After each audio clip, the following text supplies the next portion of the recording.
All right, all right. It is Wednesday night, and we are here with the crew for another VibeRant. Been a while since we rocked a VibeRant.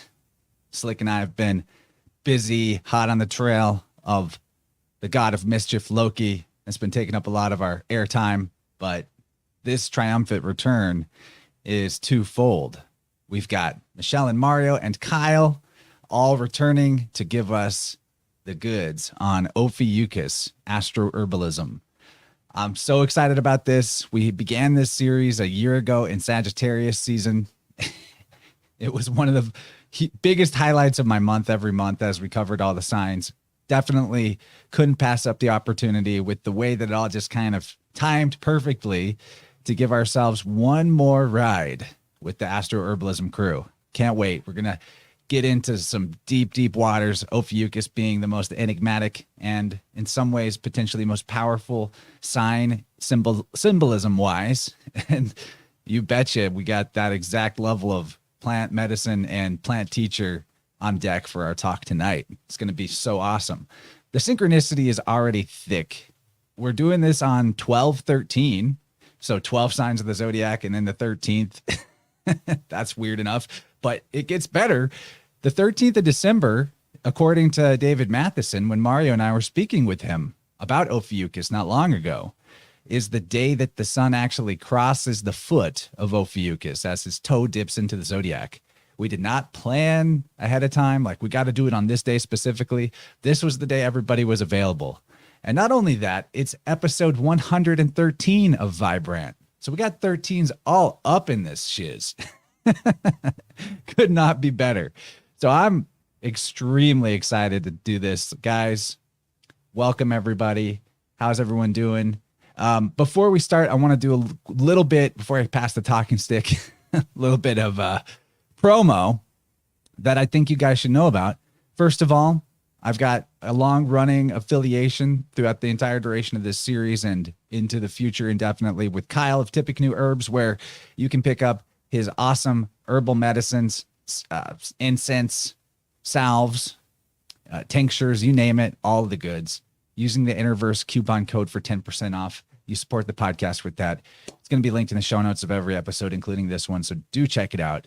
Secondly, you may have noticed if you follow me on Telegram or social media that I've really upped my game on clips and short videos, taking short form out of my long form content. I say I've upped my game. That's actually all my wife. Thank you, Jenny, for providing us with those really creatively done clips. And so if you're a Instagrammer or a TikToker and you want to follow me over there, especially my TikTok, it's pretty new, needs some love. Go over and find Interverse Podcast there. I'm going to show you guys a 1-minute short that we've got from 1 year ago. So you can see how everybody appeared as we spoke about Sagittarius way back in the second episode of this series. And I hope you enjoy. Beautiful herbs, plants, mushrooms, all of their many virtues of these wonderful gifts that the Creator has bestowed upon us. Sagittarius is a visionary. It's related to sight. RHODOPSIN increases the visual purple aspect in your eyes, enhancing the hues of purple that we can see in a visual spectrum. So glorious how the doctrine of signatures is direct gnosis. Dandelion roots make a lovely coffee substitute. How many people walk by dandelions, never know their entire life that they're good for anything? I really like the idea of Spice Road herbs being of Sagittarius. It's the travel aspect involved. It's the way that it locomotes around and sticks to you. It sticks to your Sagittarian parts. Ingesting Boswellia and thinking about ourselves as a temple. The aroma of frankincense is so divine. And gifts of the Magi, the gifts of the Sagi. The tree, original wounded healer. We're talking about Jupiter, so we're talking about this expansiveness. I think of abundance as well. So you don't have to look very far for medicine. All right. Thank you for that awesome clip, Jenny. You're doing such a good job. And it makes excellent material for you guys to help share this podcast to people you think would love it. Give them the bite-sized chunk. Spread the love. We appreciate you. And with all that, let's get our crew. I pass the talking stick to Kyle. What's up, dude? How you been? Great. I'm awesome. Thanks so much for welcoming us back. It's really cool to be back in the house with my homies, talking about plants, talking about the cosmos, and everything in between. And I'm fired up. having a heck of a season. This is a busy season for me, as far as retail and getting everybody their Interverse coupon discount code orders out in the mail. But I love it. It's what I signed up for, and it's what I love doing. And I'm just having a great time. Stoked for talking about some of these plants tonight. This is a really fun subject to explore. There's no material. This has to be original. You know, when we're thinking about some of these other zodiacal signs, there's plenty of other people's opinions on those other herbs that we can kind of cross-reference or reflect on our own. There's nothing. This is like new frontier, and I'm really happy to be blazing this with y'all. So this is really cool. Blaze it up. That's very Ophiuchian. One other thing I want to mention: this podcast channel was born either under Sagittarius or Ophiuchus, depending on how you look at it. So it's near and dear to my heart. The symbolic meaning of Ophiuchus is perfectly aligned with my mission and intention with the podcast. So Michelle, Mario, good to see you guys again. Michelle, got to give you compliments. Your podcast is going excellent. Mario, I enjoyed your Libra reveals you did recently on your channel. Make sure you guys are following Symbolic Studies and Michelle's Healing Home on anywhere that you might want to get their content, because they're doing a great job teaching us all kinds of stuff. So please tell everyone what's new that you want them to know about, what you've been up to. Right on. Thanks for having us, man. Bub, do you want to go first? Go for it. You got the mic. Okay. As Chance mentioned, Symbolic Studies, that's my project, symbolicstudies.com, michelleshealinghome.com. I'm pumped to get into Ophiuchus. What a fascinating sign. I think it's so cool that this is the last sign we're tackling for this series. And I didn't know about the beginning of Interverse potentially being a sign, or Ophiuchus being the sign for Interverse. That's really awesome. I feel like there is just this incredible sort of well with Ophiuchus that I'm still wrapping my head around. So I'm going to share what I've been learning over the last, couple of months, it seems like, with this sign. But there is just so much more that we can get into, perhaps at some point. So I'm really digging this 13th sign business for a whole bunch of reasons. I appreciated what we talked about with David Matheson. That was really cool. And I'm very curious to see what you guys think about this. Slick, especially you, I have to say, because we haven't talked about this constellation yet, and I know you're going to bring it. But I'm going to pass the mic over to Michelle. Oh, thank you. And thank you, Chance, for having us back. Hello, everybody. Hello, everybody in the chat. Thanks for being here.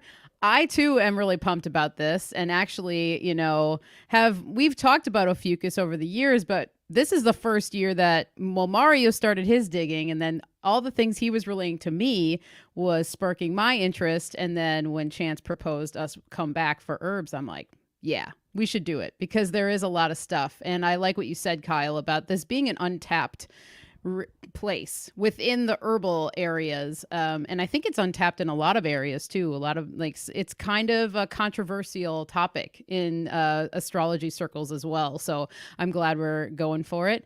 And the Healing Home also was born in Sagittarius as well. So that's really cool, Chance. And that's awesome. So let's do it. Let's hop in. And I'm really stoked to hear what everybody has to say. All right, let's see. Gabe, you got some introductory thoughts? I know that your cup often runneth full and overfloweth. So very true. So very true. It's funny, the statue in my mind often with Ophiuchus is the one that people associate with Vatica. Vatica she's holding a bull's horn in one hand with snakes wrapped on her arm, and the snake fangs are on the edge of the cup, so she can harvest the poison of the snakes. So their fangs are literally on the edge of the cup.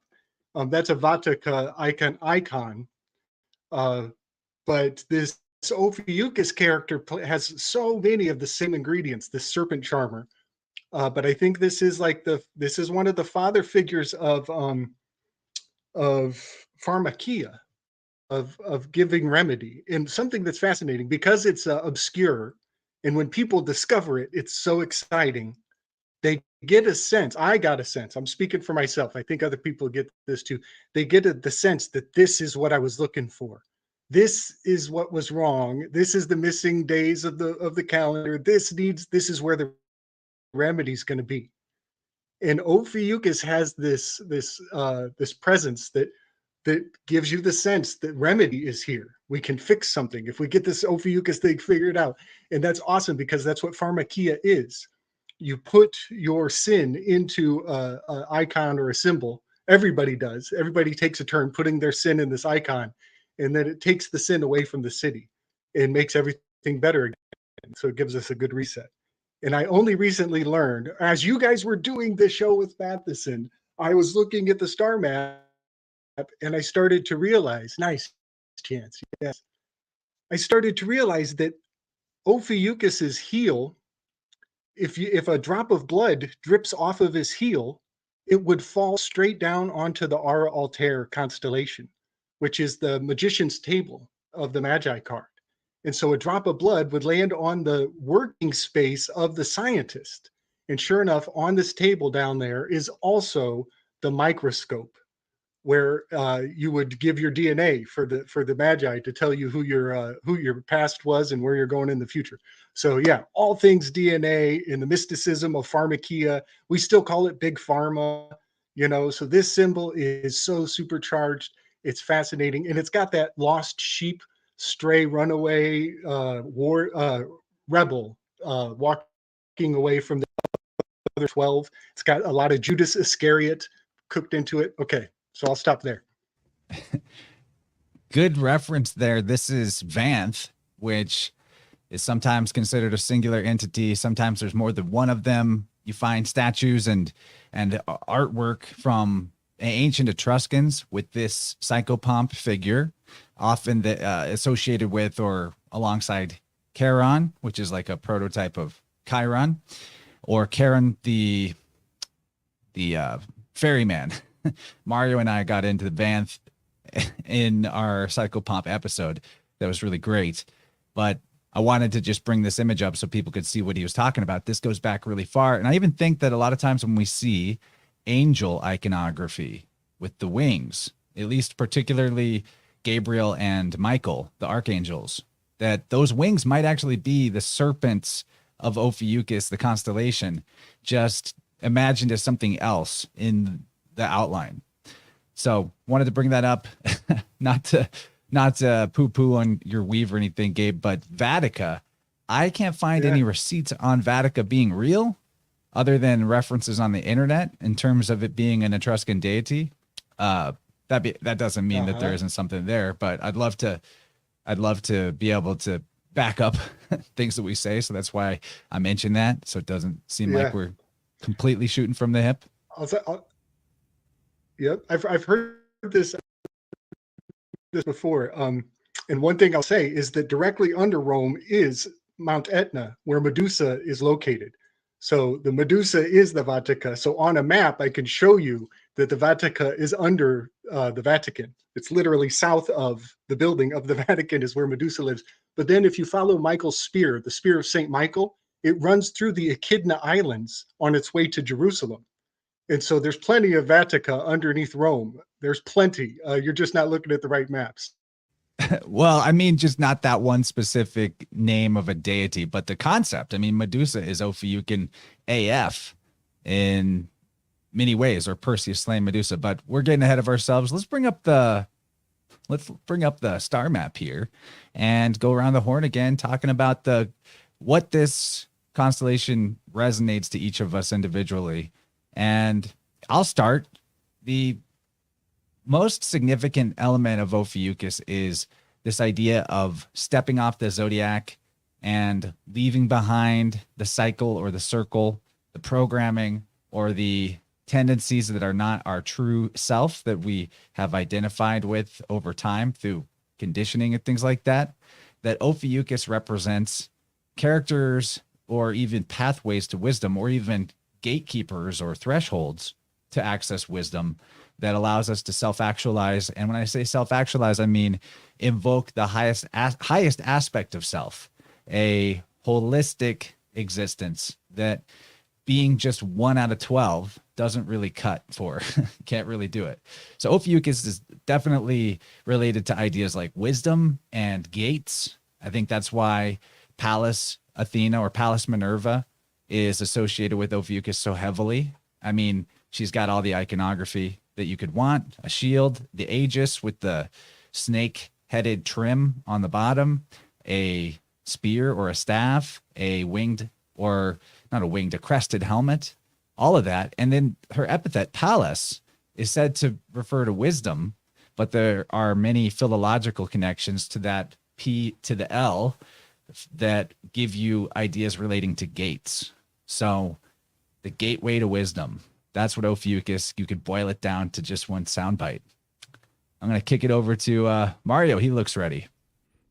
I am ready.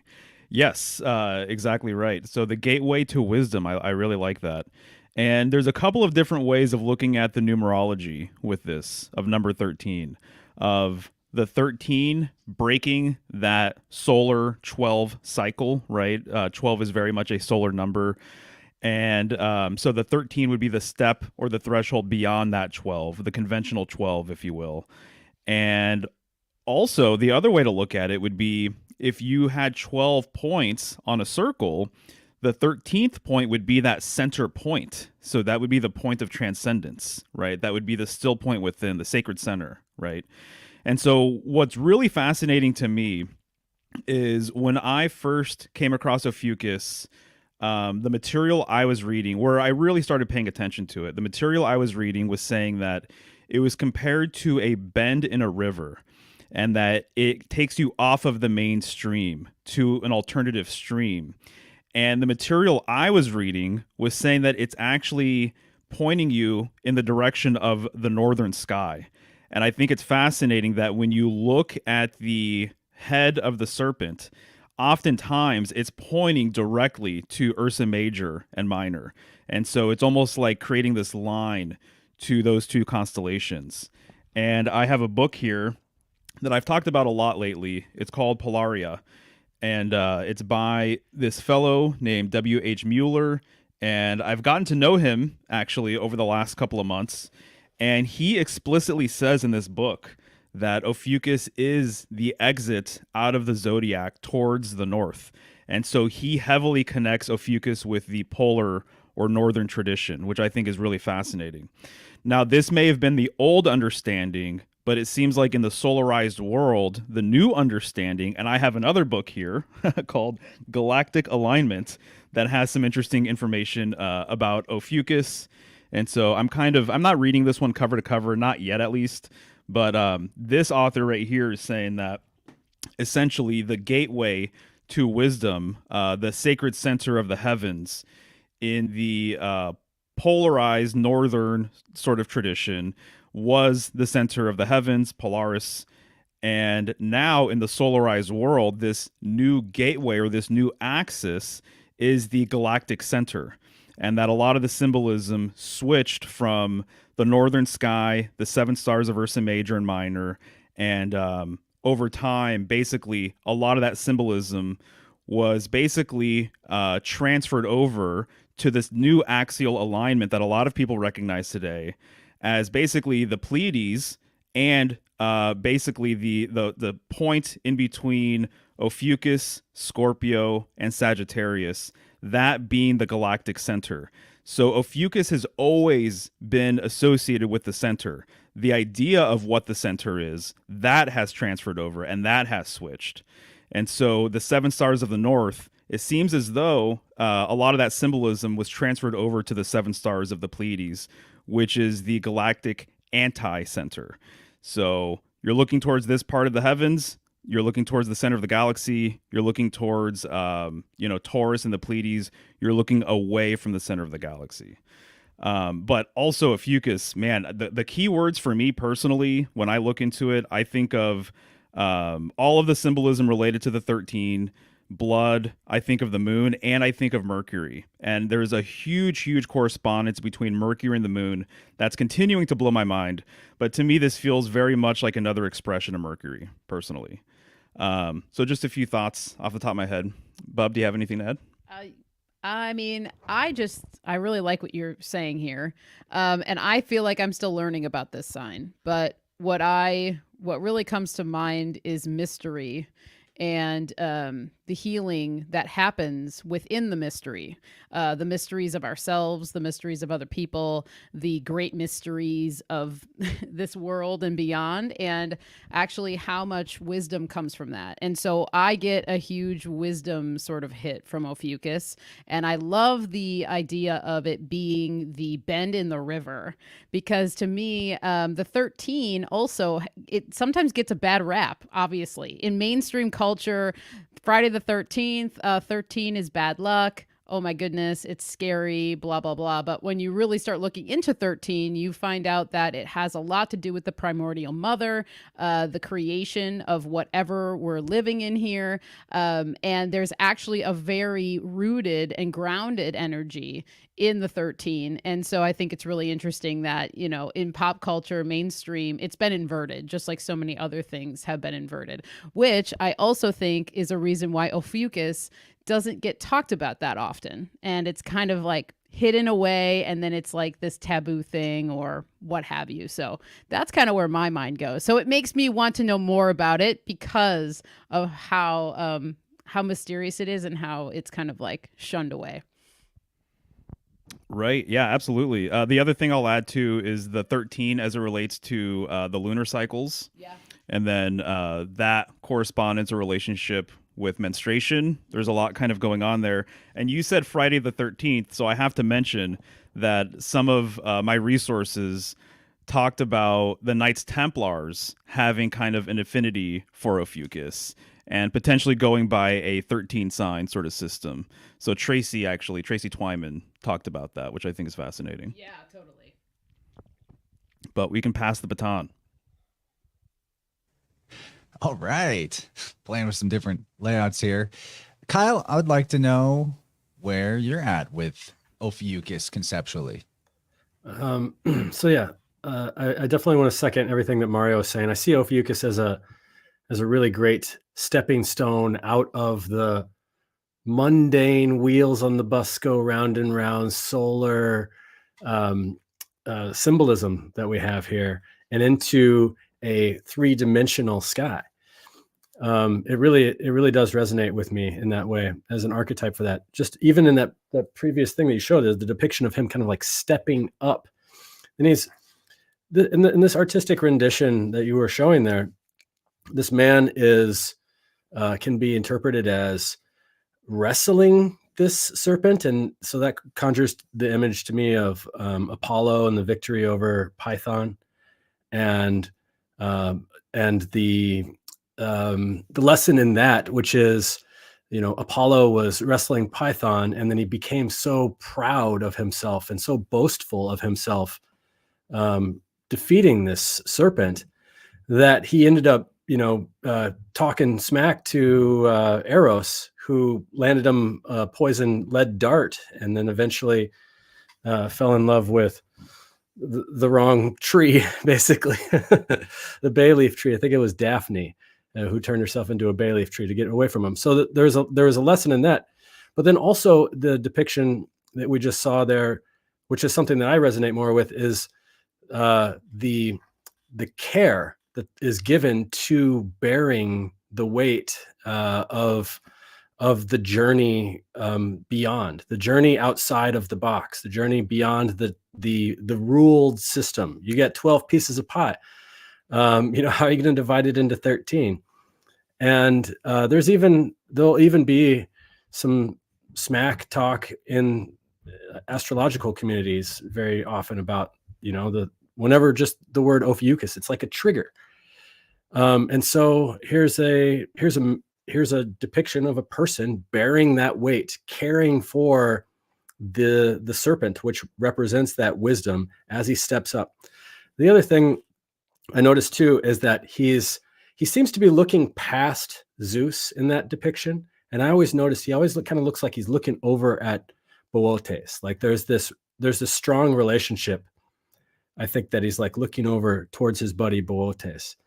And in that, I was going to present an herb today grapes, but one of my research has led me to the this figure Ampelos, who was a satyr, and he was a lover of Dionysus, and Dionysus was like Ampelos was like Dionysus's sidekick, and so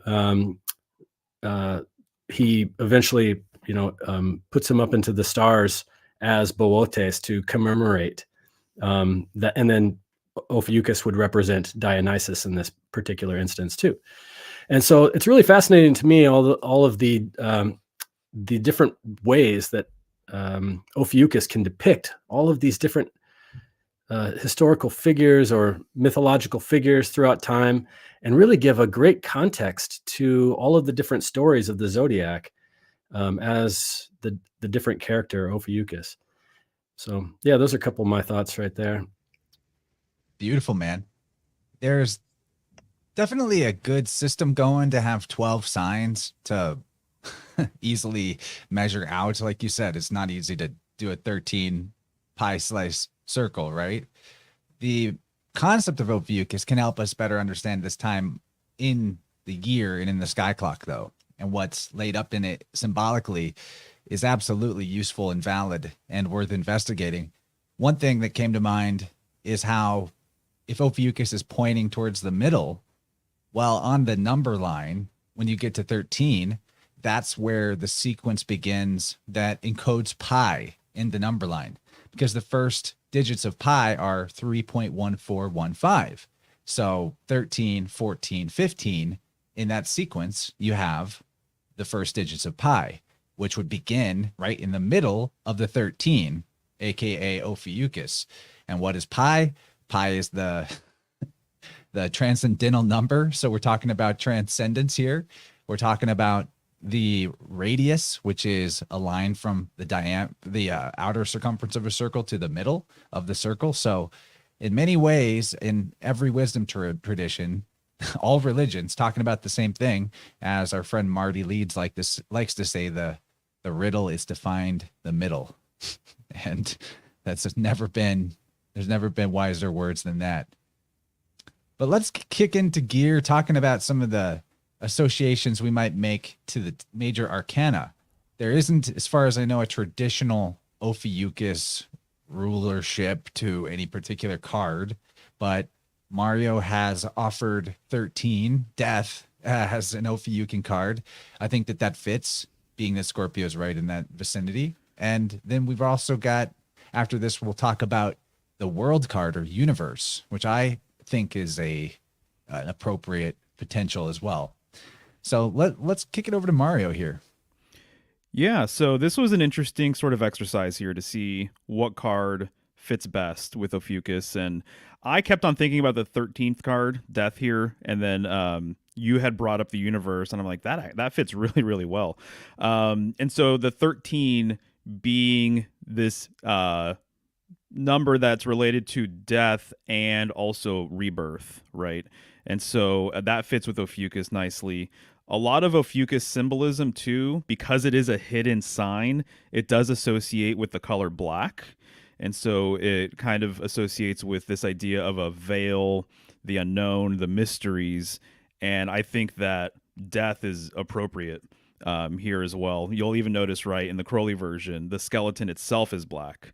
And so that's interesting. And I know some of the plants that we'll be talking about have this connection with the color black as well. And so this idea of Ophiuchus being a psychopomp as well, I think fits with all of this too. And also the death card, and you'll see with the Marseille card on the left-hand side, it actually doesn't say death. So this is a tradition, right, is that death is oftentimes unnamed, or his name isn't printed on the card. It'll be the only major arcana card that doesn't have its name printed on it. And so it speaks to this silence, this hidden nature, once again. And so for a few different reasons, I think death is appropriate. And as you mentioned, Chance, the whole connection with Scorpio and Scorpio being right there, that's pretty perfect. You even see a serpent here on the Crowley death card. What's the Hebrew letter associated there? I believe it's none, N-U-N, fish. Mm-hmm. So that's also right at the threshold of our 26-letter alphabet, 13 to 14. That's right there. And so mem, the letter M, also applies with Ophiuchus symbolism, being the 13th letter, and then Scorpio having the M glyph and Virgo having the M glyph, and then M being, phonetically it's more internal, it's inside your mouth, things like that. So yeah, good call. So in terms of the idea of death too, associating with Ophiuchus, we know that handling serpents can be deadly. In terms of the faith aspect of that, it's fascinating how there are these churches, and particularly the southern states of the United States, where people will handle venomous serpents and their faith protects them. They don't get bit, or if they get bit, they don't get poisoned. So there's a long tradition, I'm sure, associating the serpent and its dangers with some kind of faith mystery, which is powerful as well. And then, of course, the moment of death is the transition off of the wheel, off of your character as established in the zodiac. So there's a lot there. Anybody else want to weigh in on what they might see as a possible Ophiuchian trait with the death card, number 13?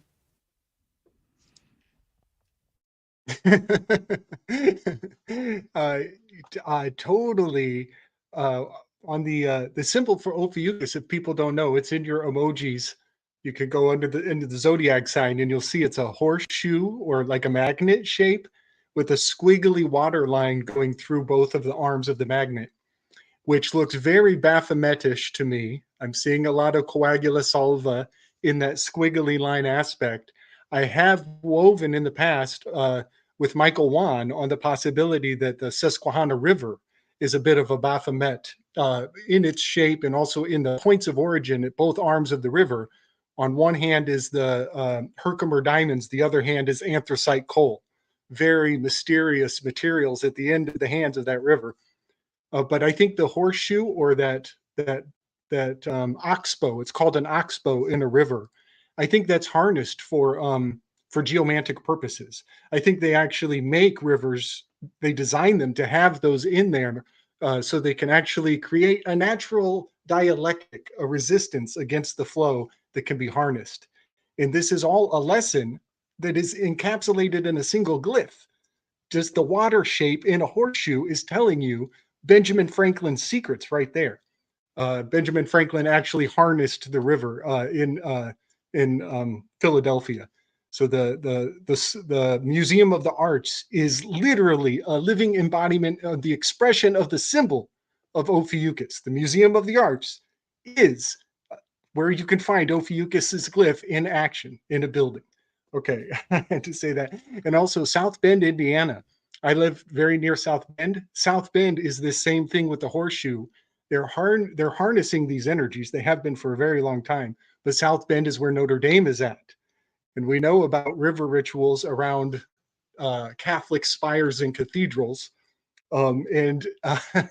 This is where we have a character on the world stage right now. His name is Booty Judge. Booty Judge, Pete Buttigieg comes from Notre Dame. He's from South Bend. South Bend is the name of the city. I'm just described to you this horseshoe shape, this South Bend. Do you guys also notice that Ophiuchus is always showing his ass? That we're always looking at the butt side of Ophiuchus? Okay. This is one small step for man, one small step for man. That's 4. 1 + 3 is 4. And one giant leap for mankind. That ritual, that ceremony of whatever the moon thing was all about, that hullabaloo, was an Ophiuchian ritual because you see him coming off that ladder when they say those words. And now also, that's the anode side. That's the big up. That's the positive. We're prideful now. We expect people to envy us. We're the number 4 individual because we have one small step for man. Well, crazy enough, there's an anode and a cathode here. The other end of the same ritual was Jackie climbing off the back of that limousine. That was an Orpheus ritual. It's the same exact point on the zodiac and it's the shame and the downfall and the horrible tragedy of it all. So on one hand, we have this uplifting camaraderie, and on the other hand, we have this terrible trauma. But it's all in the same point, and that's what I think everybody picks up on. Is this is a point in need of remedy. There's much to solve around this very unique location in the heavens. And I'm realizing now, looking at one more death. Oh, go for it. I got one more. The bloody rag between the legs. The bloody rag between the legs. It is like the world card. It does have that shroud of Turin. You know, the world card is sometimes called the veiled one. But it also, everybody should also remember the ladies. They have bloodied fabrics are a part of being a lady. You know, and all of that is sacred. It's totally sacred, and it needs a sacred place. But I thought I would just mention that this removal of blood in a safe and prescribed way that honors the blood for what it is, because everybody responds to blood differently and has different relationships with it. I think that's also a part of this removal of scapegoat magics. I think the death card is appropriate too, because the Ophiuchus figure is often a psychopomp. And that means like the person who carries you from the world of the living to the spirit world, or guides the soul through the purgatory experience.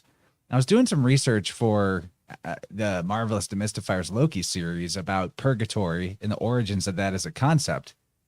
And something interesting came up called the celestial underworld, I believe is how they refer to it, or the celestial Hades. And this was an idea that what the pagan concept of purgatory was actually thought to be somewhere in the sky. And when you're looking at like if you have a planisphere and you put Ophiuchus at the bottom of the star chart and you track directly upwards towards the center, then going past Ophiuchus, you reach the Hercules constellation, which is usually associated with the Sky Father, top god.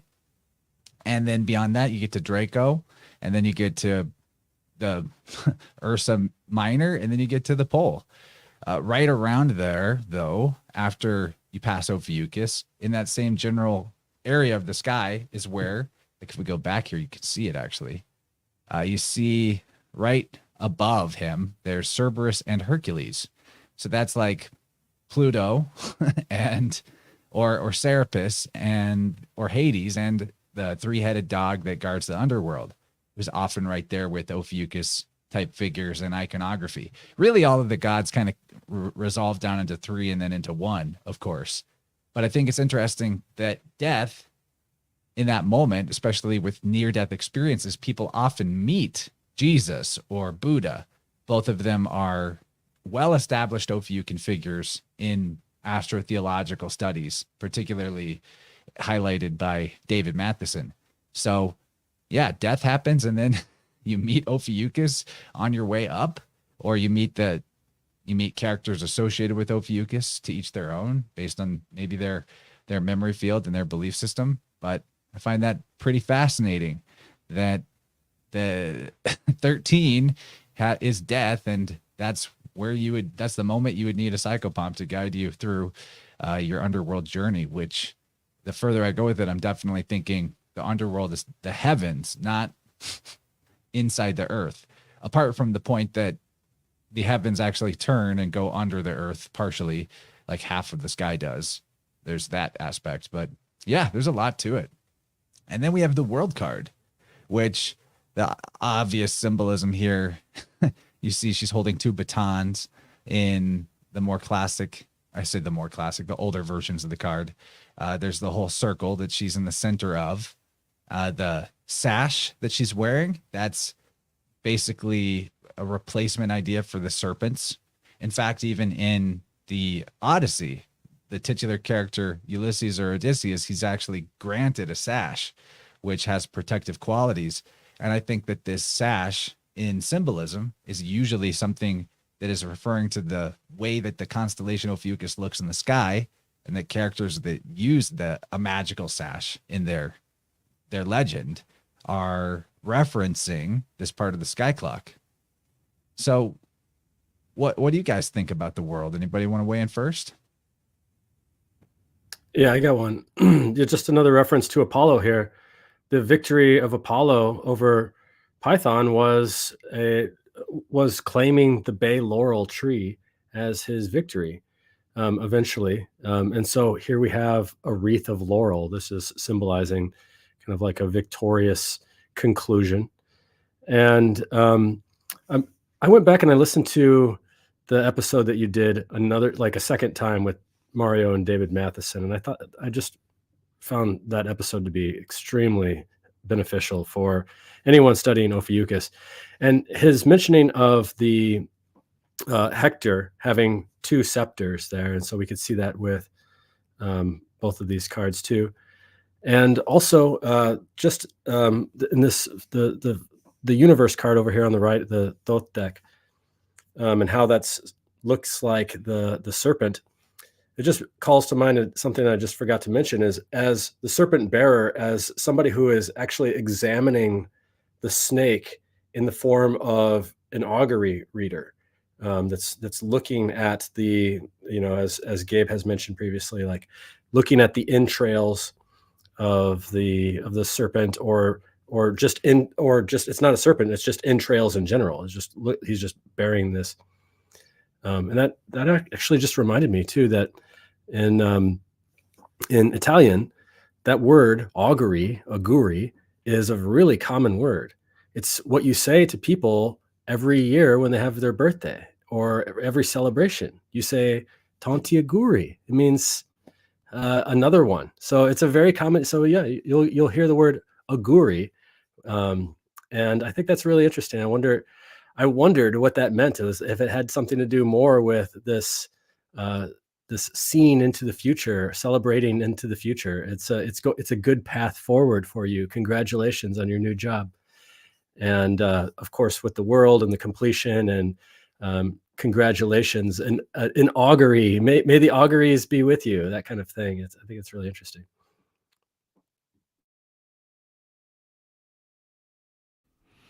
Yeah. So go ahead. Oh, go ahead. Go. No, you're good, man. Okay. Well, the Vatican, they say, means divining serpent is one of the interpretations of it. And so, yeah, for the Italians to be like specifically upholding that tradition, that's pretty righteous. I dig that. Thanks for the share.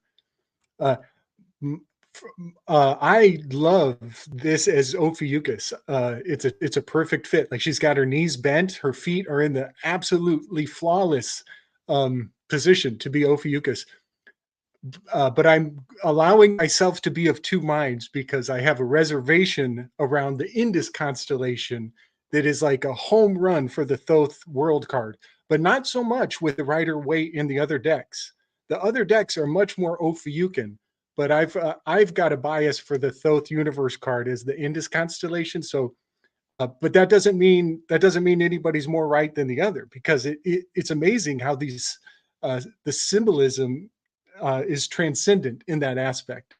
The reason why the Thoth deck lands with Indus is because I found the peacock feather is hiding in the theme of the whole thing, and the peacock is Pavo, which is overlapping Indus. But guess what, guys? Indus is holding 3 arrows in one hand and 1 arrow in the other hand. He's holding the symbol of the 13. So the symbol becomes like a baton passed from the Ophiuchus 13 down to the Indus, who's holding symbols of 1 and 3 in the hands of this Indus. In the Indus constellation, I could go on, but I think those are spears. I don't think Indus is holding arrows with no bow. That doesn't make sense. I think the Indus constellation is holding plumbatas, which are old-fashioned throwing spears. But I don't want to derail this. I just want to say that this is kind of cool how Ophiuchus can be the world card, and also Indus can secretly, on the down low, for those who know, she doesn't like to be known. She's Hestia of the hearth. She likes to be in the private. It can also imprint onto another constellation as well, almost as solidly. Let me just tack on to where you're going with the augury aspect here that you mentioned. it is definitely true that the Vatican is built on Mons Vaticanus, right? That's what you're referring to. And I believe that this is coming from the Celtic word, which Celtic is Phoenician, vates. Vates were prophets and soothsayers. That word is fascinating because, first of all, Ophiuchus is like on a hill. Hills are churches in the old world. So he's above the rest of the world and he or she is above the rest of the world. So could definitely oversee or prophesy what's to come. The word vate is probably where we get the word fate as well. The fates and the oracles, the vates read your fate. If you do a V to W switch and the T to D switch, vate is Wode or Wade. It's basically Woden is what I'm trying to get at. He's the far seer of the Norse pantheon. So you can easily get Vat to Wode. Vowels are all switchable, or even switch the B instead of a W out of that V, and you get Butte or Bude. So the Vates were the Buddhas of the ancient world, because in my opinion, this is all stemming off of, or whatever Buddhism came from is also definitely related to the ancient worldwide system that this mythology is so concretely unified through in some point in history long past. So yeah, just in that one word, the Vatican seems to be a root, have that as a root word in it. You've got Odin, you've got the fates, you've got Buddha. It's philology is fun, guys. If you learn your letter swaps, you will see things that you will read auguries in your own words. Philology is fun. That's a bumper sticker, dude. She has a 314 in her essence. She's a lone figure. The drape around her is the shape of the 3, and there are 4 in the corner. So there's a 3-shaped blanket on her, lone figure with 4 corners. So there's a 314 all up in that card. Excellent.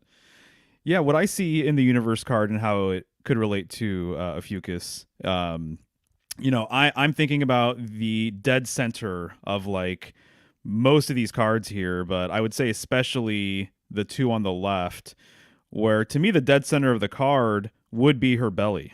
So it'd be her belly button, it'd be her navel, it would be the womb, right? And so obviously this relates to reproduction, but it's not uncommon to call the center of anything the navel of the Earth, as an example, right? The navel of the cosmos. And so to me, it's all the same thing. I think the world axis, transcends and goes between realms and is what connects everything.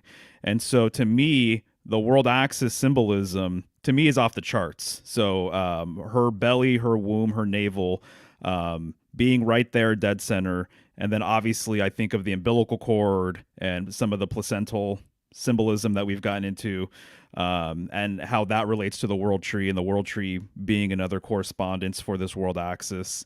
And she's in the middle. And so she's in the middle of a cross, right? So she's in the middle of the fixed cross. And so the middle of anything, to me, relates to axial symbolism. And so some of what David Matheson said about Ophiuchus relates heavily to axial symbolism. He was saying that essentially Ophiuchus is like the central mountain in Hindu mythology that has the serpent wrapped around it that basically gets pulled back and forth, right, and creates the nectar of the gods, Amrita. And so this kind of reminds me of a drill bit, right? And there's even other examples of the same symbolism looking just like a drill bit. And I think it's like Horus and Osiris, if I'm not mistaken, pulling this rope or vine or something, drilling this bit. And when you mentioned augury, Kyle, I thought of an auger, an auger being like a drill bit to create a hole, and so I'm just kind of seeing all these things, just being related to each other, because to me, especially with the 2 cards on the left, she is the world axis. So she is the world tree. She is that pillar or post or pole. And so it would make sense that there would be a serpentine symbolic sort of connection going around her, the same way you can imagine a serpent going around a world tree, or the tree of knowledge, or even Draco going around the pole star. But Slick, it seems like you want to say something. Go for it. Oh, you're so exciting, man. It has been such a wild ride going around with you guys for a full year, man. We have so many threads all over the universe together. It has been such an awesome ride.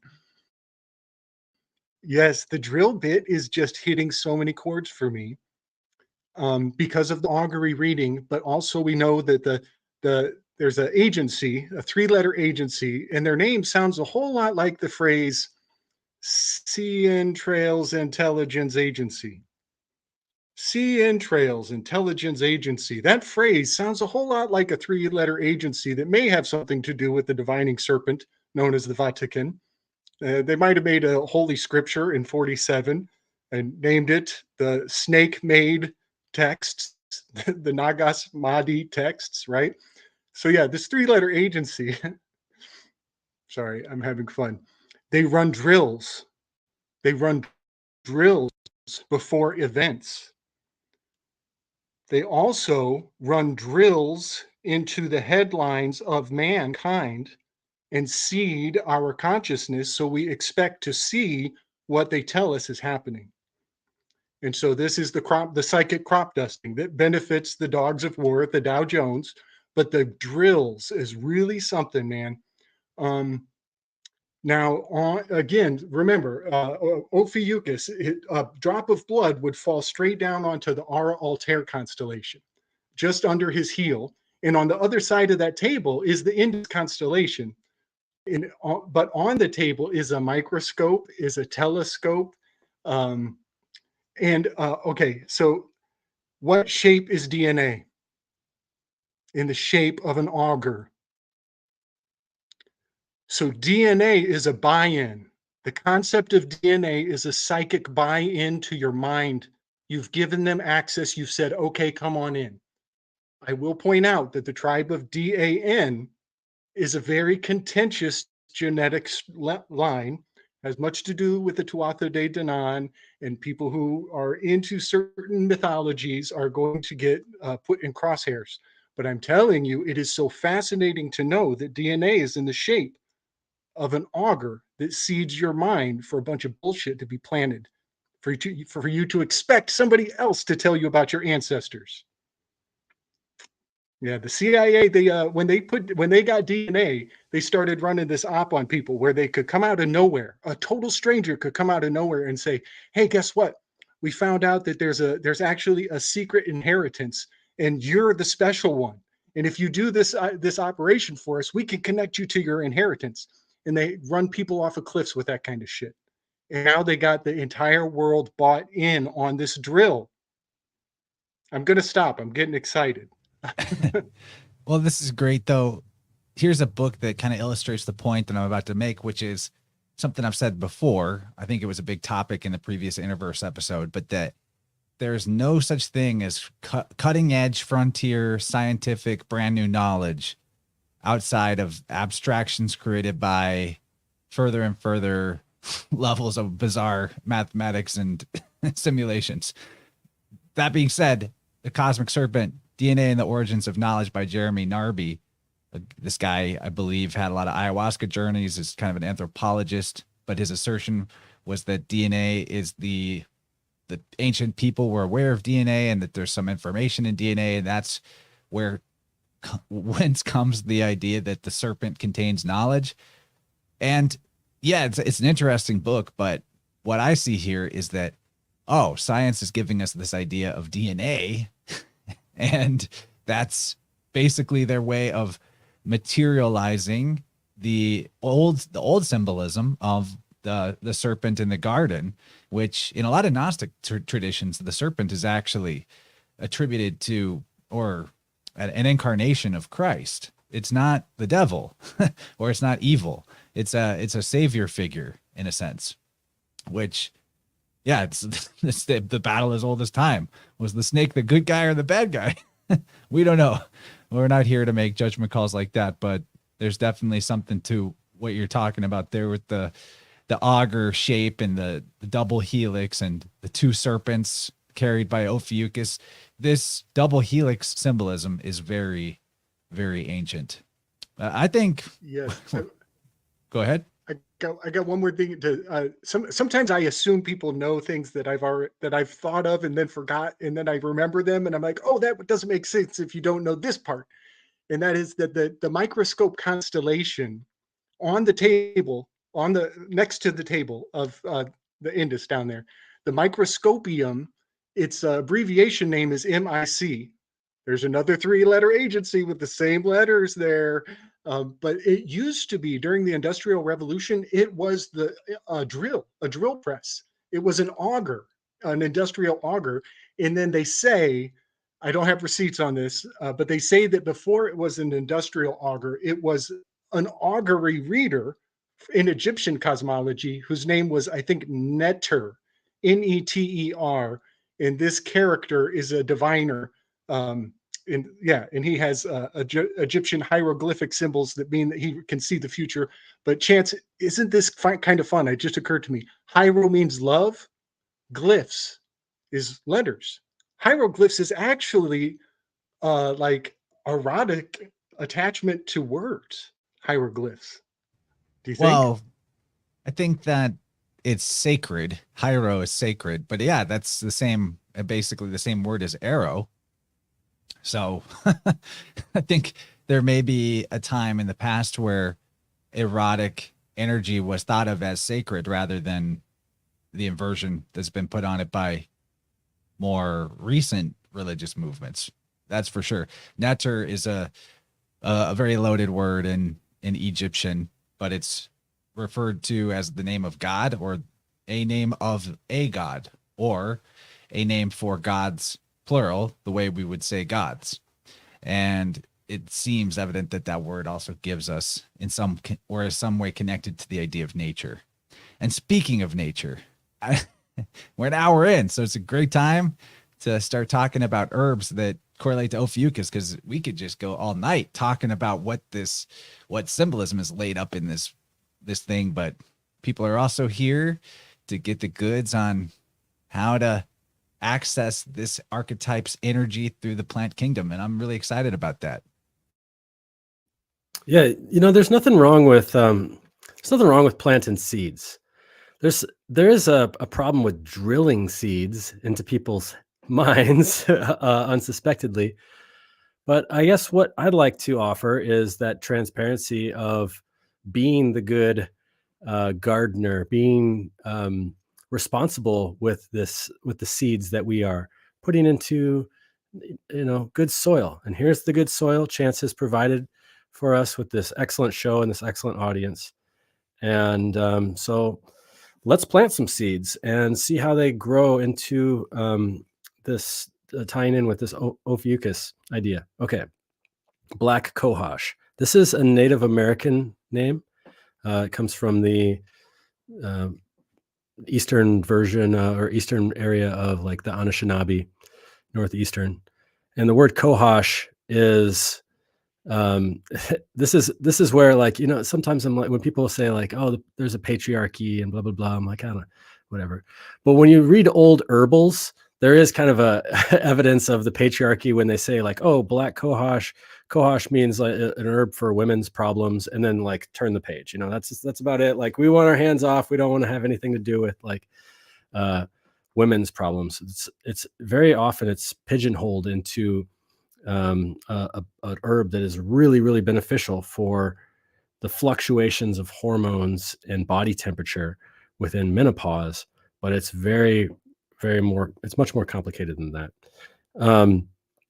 First, I want to say, though, that the name black cohosh, if we think about the etymology of Ophiuchus, we have Ophi, which is the snake, and then kosh, as in the Cushitic languages. That means the son of Ham. So there was Noah beget Ham, and then Ham beget Cush, and Cush beget Nimrod.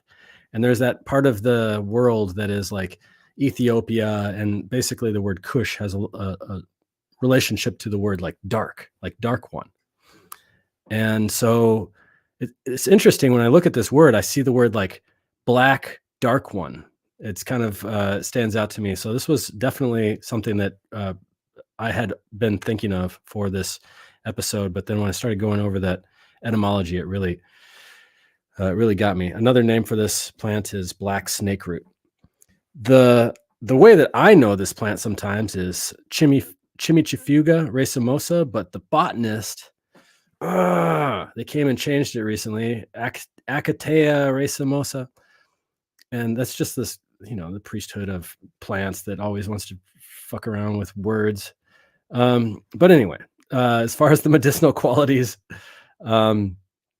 yes, it's again a well-known plant for hormone changes in menopause, particularly in women. But I think that it has, I would better describe it as changes that occur in maturation. And that could be the maturation of a moon cycle. So it's really helpful for kind of pulling the plug of built up energy in the as the body is about to or maybe delayed menstruation. It promotes a quick and pain-free labor in the case that it thins the cervix. So it's not something that you want to take until you're about to pop in the case of pregnancy, right? It's actually contraindicated. It is a midwife's herb. So it's this herb is to be handled carefully as if it were, a living snake, I suppose. But the thing that I work with this plant quite a bit for is something that I want to point out in the signature. And the signature is the cerebral spinal fluid. The flower reminds me of the wave movement of the cerebral spinal fluid. Okay, so all around our brain, going down from basically the idea is that Aries, you have the Christos gets formed in Aries and it moves down the cerebral spinal fluid until the 7th house, it's tempted. And in the 8th house in Scorpio, it can be robbed. It could be released. Or it could be the eagle and go back up, right? And so there's this, the last signs of the zodiac are usually placed over the body in like the non-vital locations. So Sagittarius hips, Capricorn knees, Aquarius, so on. But they're also associated with vital organs of this Christos rising back up. So Sagittarius with the liver, Capricorn with the actual bones in the spinal column, Aquarius with the nerves, Pisces with the endocrine fluids, and the cerebral spinal fluid as well. The cerebral spinal fluid is, from accounts of witnesses that I've heard that have seen it in like a hospital setting when they're doing like a spinal tap, they say that it looks like stars. It looks like the stars. So it has this, to me, it reminds me of like what that would look like would be like the Milky Way, I suppose.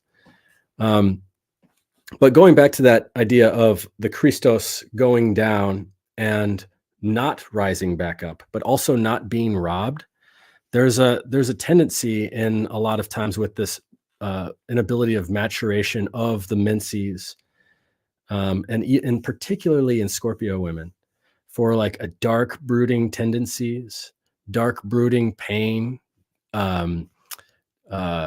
just the idea of like darkness, depression, dark, the lack of motivation. And I work with this plant a lot with my clients for relieving that. Let's just say the first week or the first 2 weeks of the cycle, somebody's fine, and then they feel that darkness, and the only thing that actually makes them feel better about that darkness that period is the plug being pulled and feeling like the menses has drained that, so they could feel good again. And so I think this plant is really, really beneficial for that too. I'm talking about a lot of work with this a lot with women, but I also use this with men too, who have that tendency to have bunched up cerebral spinal fluid from a injury like whiplash, from a concussion. And actually, the first time I ever met this plant it was kind of synchronicitous. I went to Dollywood in Tennessee on my honeymoon, and it was the day after Memorial Day. It was a Tuesday, and there was nobody there, so we got to go to all the roller coasters, like one right after another. You know, and I like, went there as a kid. I've been there. It's fun. It's really corny Dolly and Parton. cheesy, you know, amusement park. But I think there's value and virtue in waiting in line for an hour for a ride to like work yourself out, you know, and like get everything like bent back in shape, because we were just going from one to another. And by the end of the day, I had whiplash. The next day we were hiking in the woods, and I saw this plant, and I have no idea what it was, but it was calling to me. And every time I would I just need to sit down. Let me just sit down next to this plant, and I would feel better, and I would feel recharged. And later I found out that this was black cohosh, and that it would also be indicated specifically for what I was dealing with, which was whiplash. And that would be really helpful for concussion. What's up, Mick? Big love to you, man. This plant was introduced to the West via the natives, and they were using this plant for pulling venom out. The roots are called black snake root because they look like a den of vipers. It's very, very dark. The plant is dark the whole time. I mean, this is the flower, but the rest of the plant looks the leaves look dark. The stem looks pretty dark. It's a very dark looking plant. And they also used it to treat tuberculosis. And in cases of North America, it was called a miracle cure for Saint Vitus dance, which is also called chorea.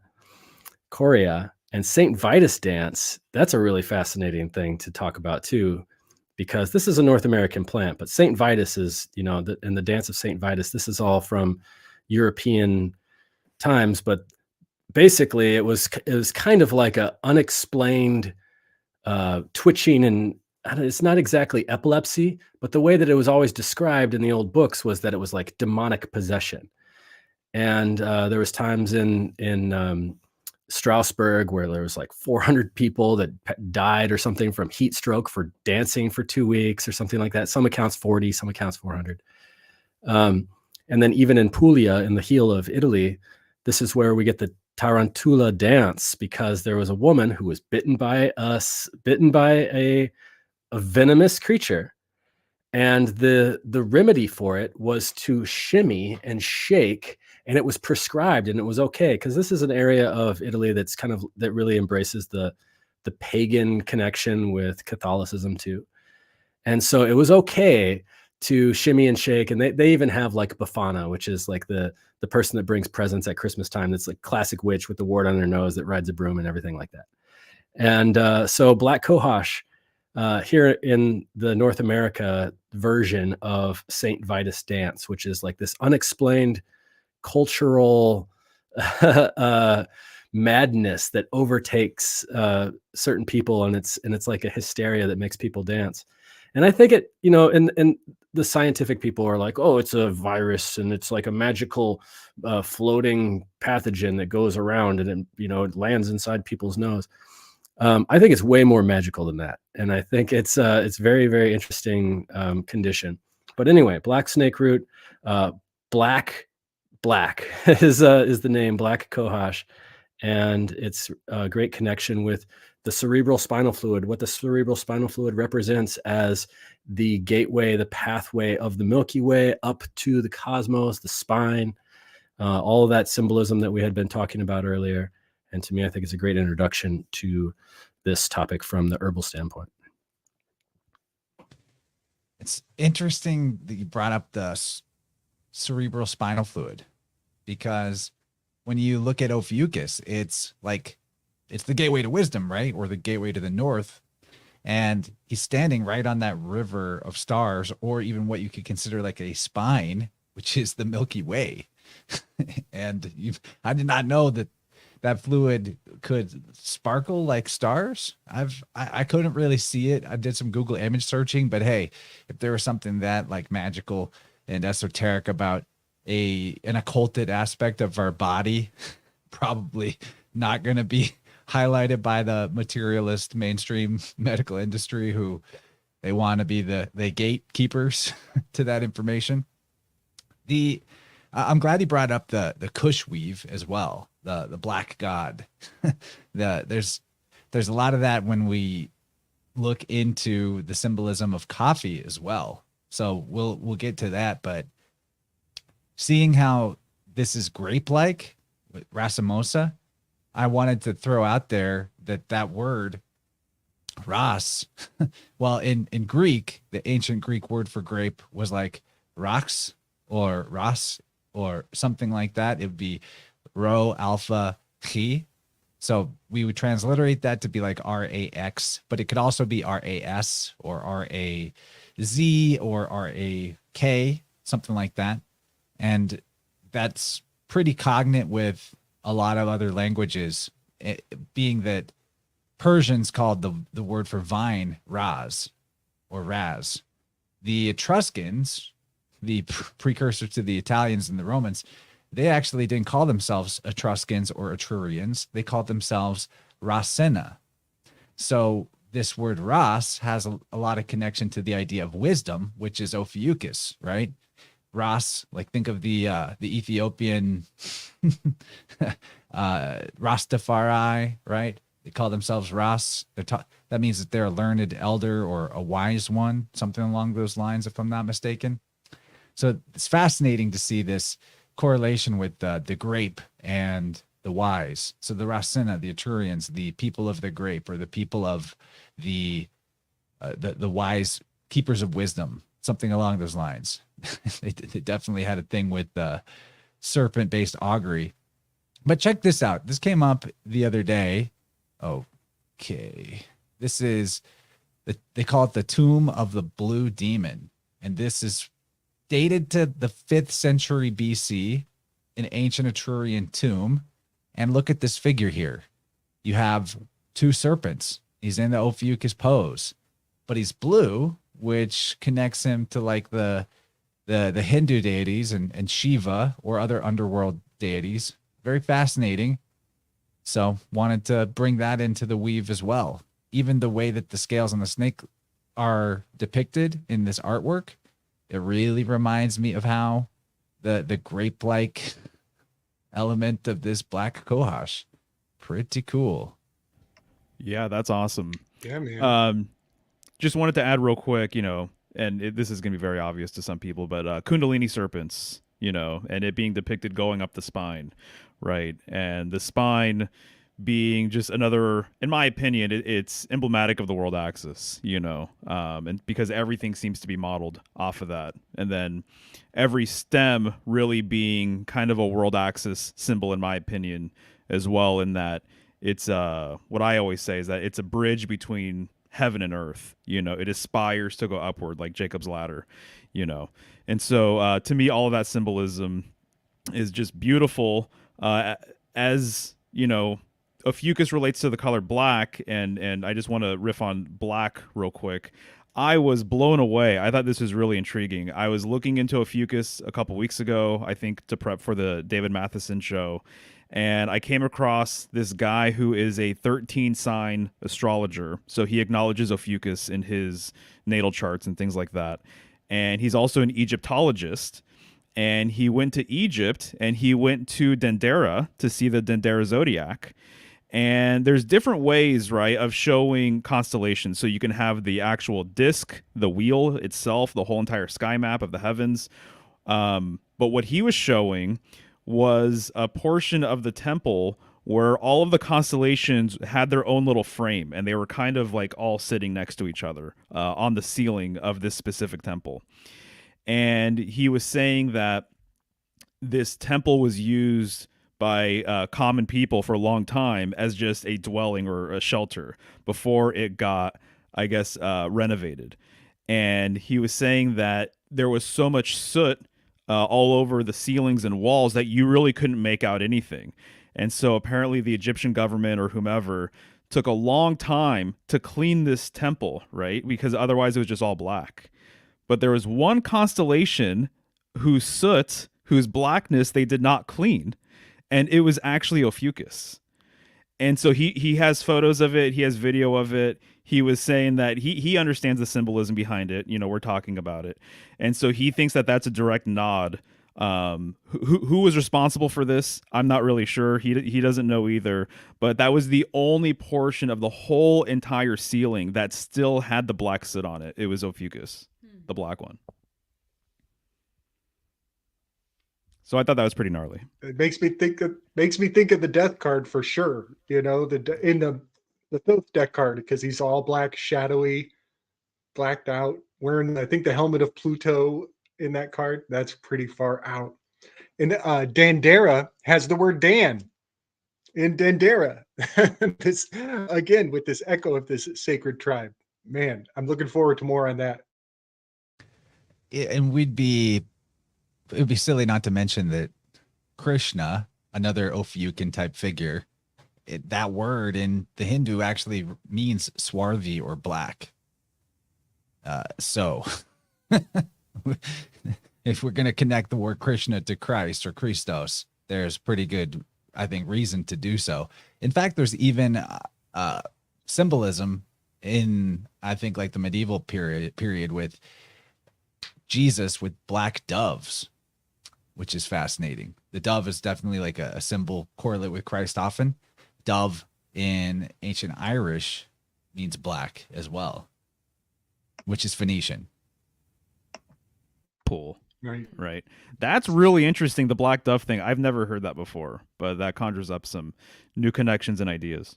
Yeah, because there are no doves, Right. at least that I know of, that are black in the world. So it's definitely encoding something. Yes. We've kind of connected the dove to the corvus because the corvus is a crow, which is a black dove. I think there's an enigma resolution in that. But I've often thought of Ophiuchus as the dividing point.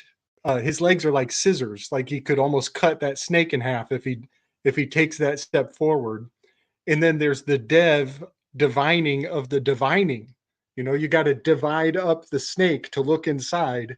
So that's a dev of the divining of dividing up.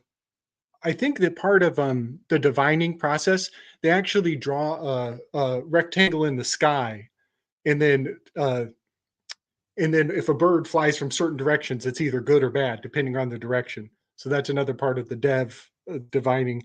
But Kyle, I'm so glad you found the tie-in to the dancing, to the taranhula, to the tarantula. That's so fascinating. We've seen that dancing plague kind of pops up throughout history. Just something in the backdrop that like only those in the know, like only the apothecarians would know that a dancing plague or tarantula reference might also have correspondence to Priapus. There's a particular spider that its poison gives you like a 48-hour boner. And so I think that those in the know would learn about the spider joke, and then it would be hailed in the news or in history, and it would be like an inside joke. And spiders kind of, there's like a giggle, like you laugh. So the falling out from laughter at the inside joke of this Priapus spider giving everybody boners is like almost a dancing plague from laughing at the joke. But then another thing, I think some of that dancing plague that has so many accounts that went for months and months. I have a rough theory that some of the artwork that depicted those people doing all these weird postures, like scratching each other's feet and laying out around in the city, I think there's a cipher. I found an alphabet cipher that is body language. And different body postures are actually different letters, and you could actually convey information in the painting by the different postures of the people's in the art. So there might be a there. I just wanted to say that's a rabbit hole. Maybe someday I'll get off the back burner. Oh, somebody just put in the chat that there is a black cuckoo dove. That's cool. Ooh. Seems like it might be in the East. That might be why I've never heard of it. That's pretty sweet. I also just realized, to add to the weave, that, and go back to the Ophiuchus episode with Matheson for more information about Buddha and Ophiuchus being correlate. But Bood, if you put it backwards, dub is dove. So, and a lot of the ancient Buddha statues, a lot, same with the Osiris statues, you got a black Buddha or black Osiris. I never thought about that before, but there it is right there in the root of Bood. You got dub. You got to look at things forward and backwards. That's for sure. Good stuff, everybody.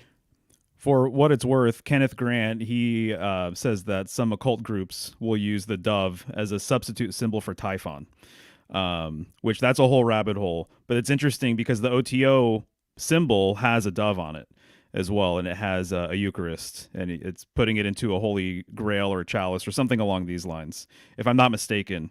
But I just have to mention this because spiders came up. A friend let me borrow a book, which I'm kind of working through right now. And I can't say I recommend it or anything else, but it's an intriguing weave, and it has to do with the 13th sign, this hidden 13th sign. So we're talking about Ophiuchus. That galactic alignment book was saying that the Pleiades has been looked at as a potential 13th sign as well, which I think it's interesting because they're kind of opposite each other. But this book right here is called Arachne Rising, and this guy is putting forth this hidden 13th sign as a spider. So Arachne Rising, the search for the 13th sign of the zodiac. Funny enough, the dates for someone who is a spider is opposite Ophiuchus. So there's some weird stuff going on here. I need to dig into it more, but I just wanted to put that on people's radar. It's very interesting.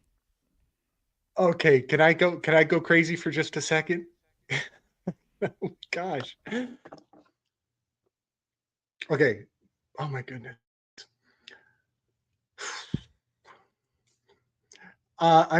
If they find a 13th sign and they call it the spider, that will be amazing. It might have been foretold.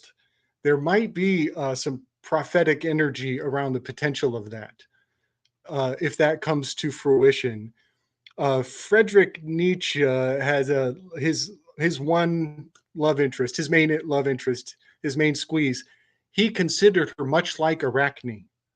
So in the realm of muses, Friedrich Nietzsche's love interest was playing the role of Arachne in his heart. So that is next level. And I found the adjustment card to correspond to Jean-Jacques Rousseau because Nietzsche called him the moral tarantula. Because of that nickname, I found Jean-Jacques Rousseau, whose opening line is, every man is born free, but everywhere he goes, he is in chains. Yet those who would presume to control those men are in fact in chains more so themselves. So then I took that adjustment card and I put it on a tarantula's face, and I'm looking at a tarantula up close. So that would be so fascinating if they orient it towards, but that adjustment card is kind of free agent, Crowley freed it up and made it into something kind of more nebulous than it ever was before. So it'd be cool if that comes into play. And then one last thing on the dancing. If I say this phrase, get a leg up, isn't that mean dancing? Get a leg up means go dancing, right?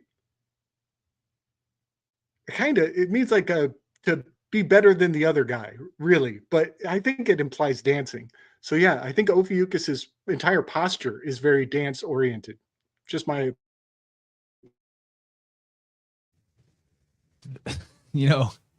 The alleged gamma ray telescope, Fermi telescope, the NASA jokesters, they're such pranksters.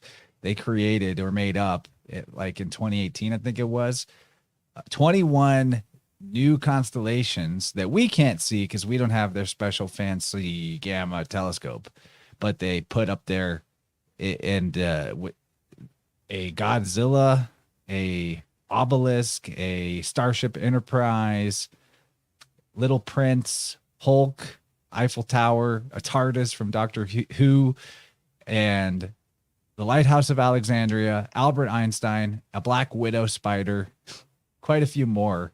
But I thought that's what comes to mind for me is the when you talk about a spider constellation. NASA fairly recently made one up, and it's a Black Widow. Can you link some of that in like the VibeRant call-in line? I'd love to dig through that. Yeah, I'll The look that Pope up. appointed 21 new cardinals. I would be interested if it corresponds to the cardinals. The cardinal dress code is correspondent to the academy, the school of the kids in the academy.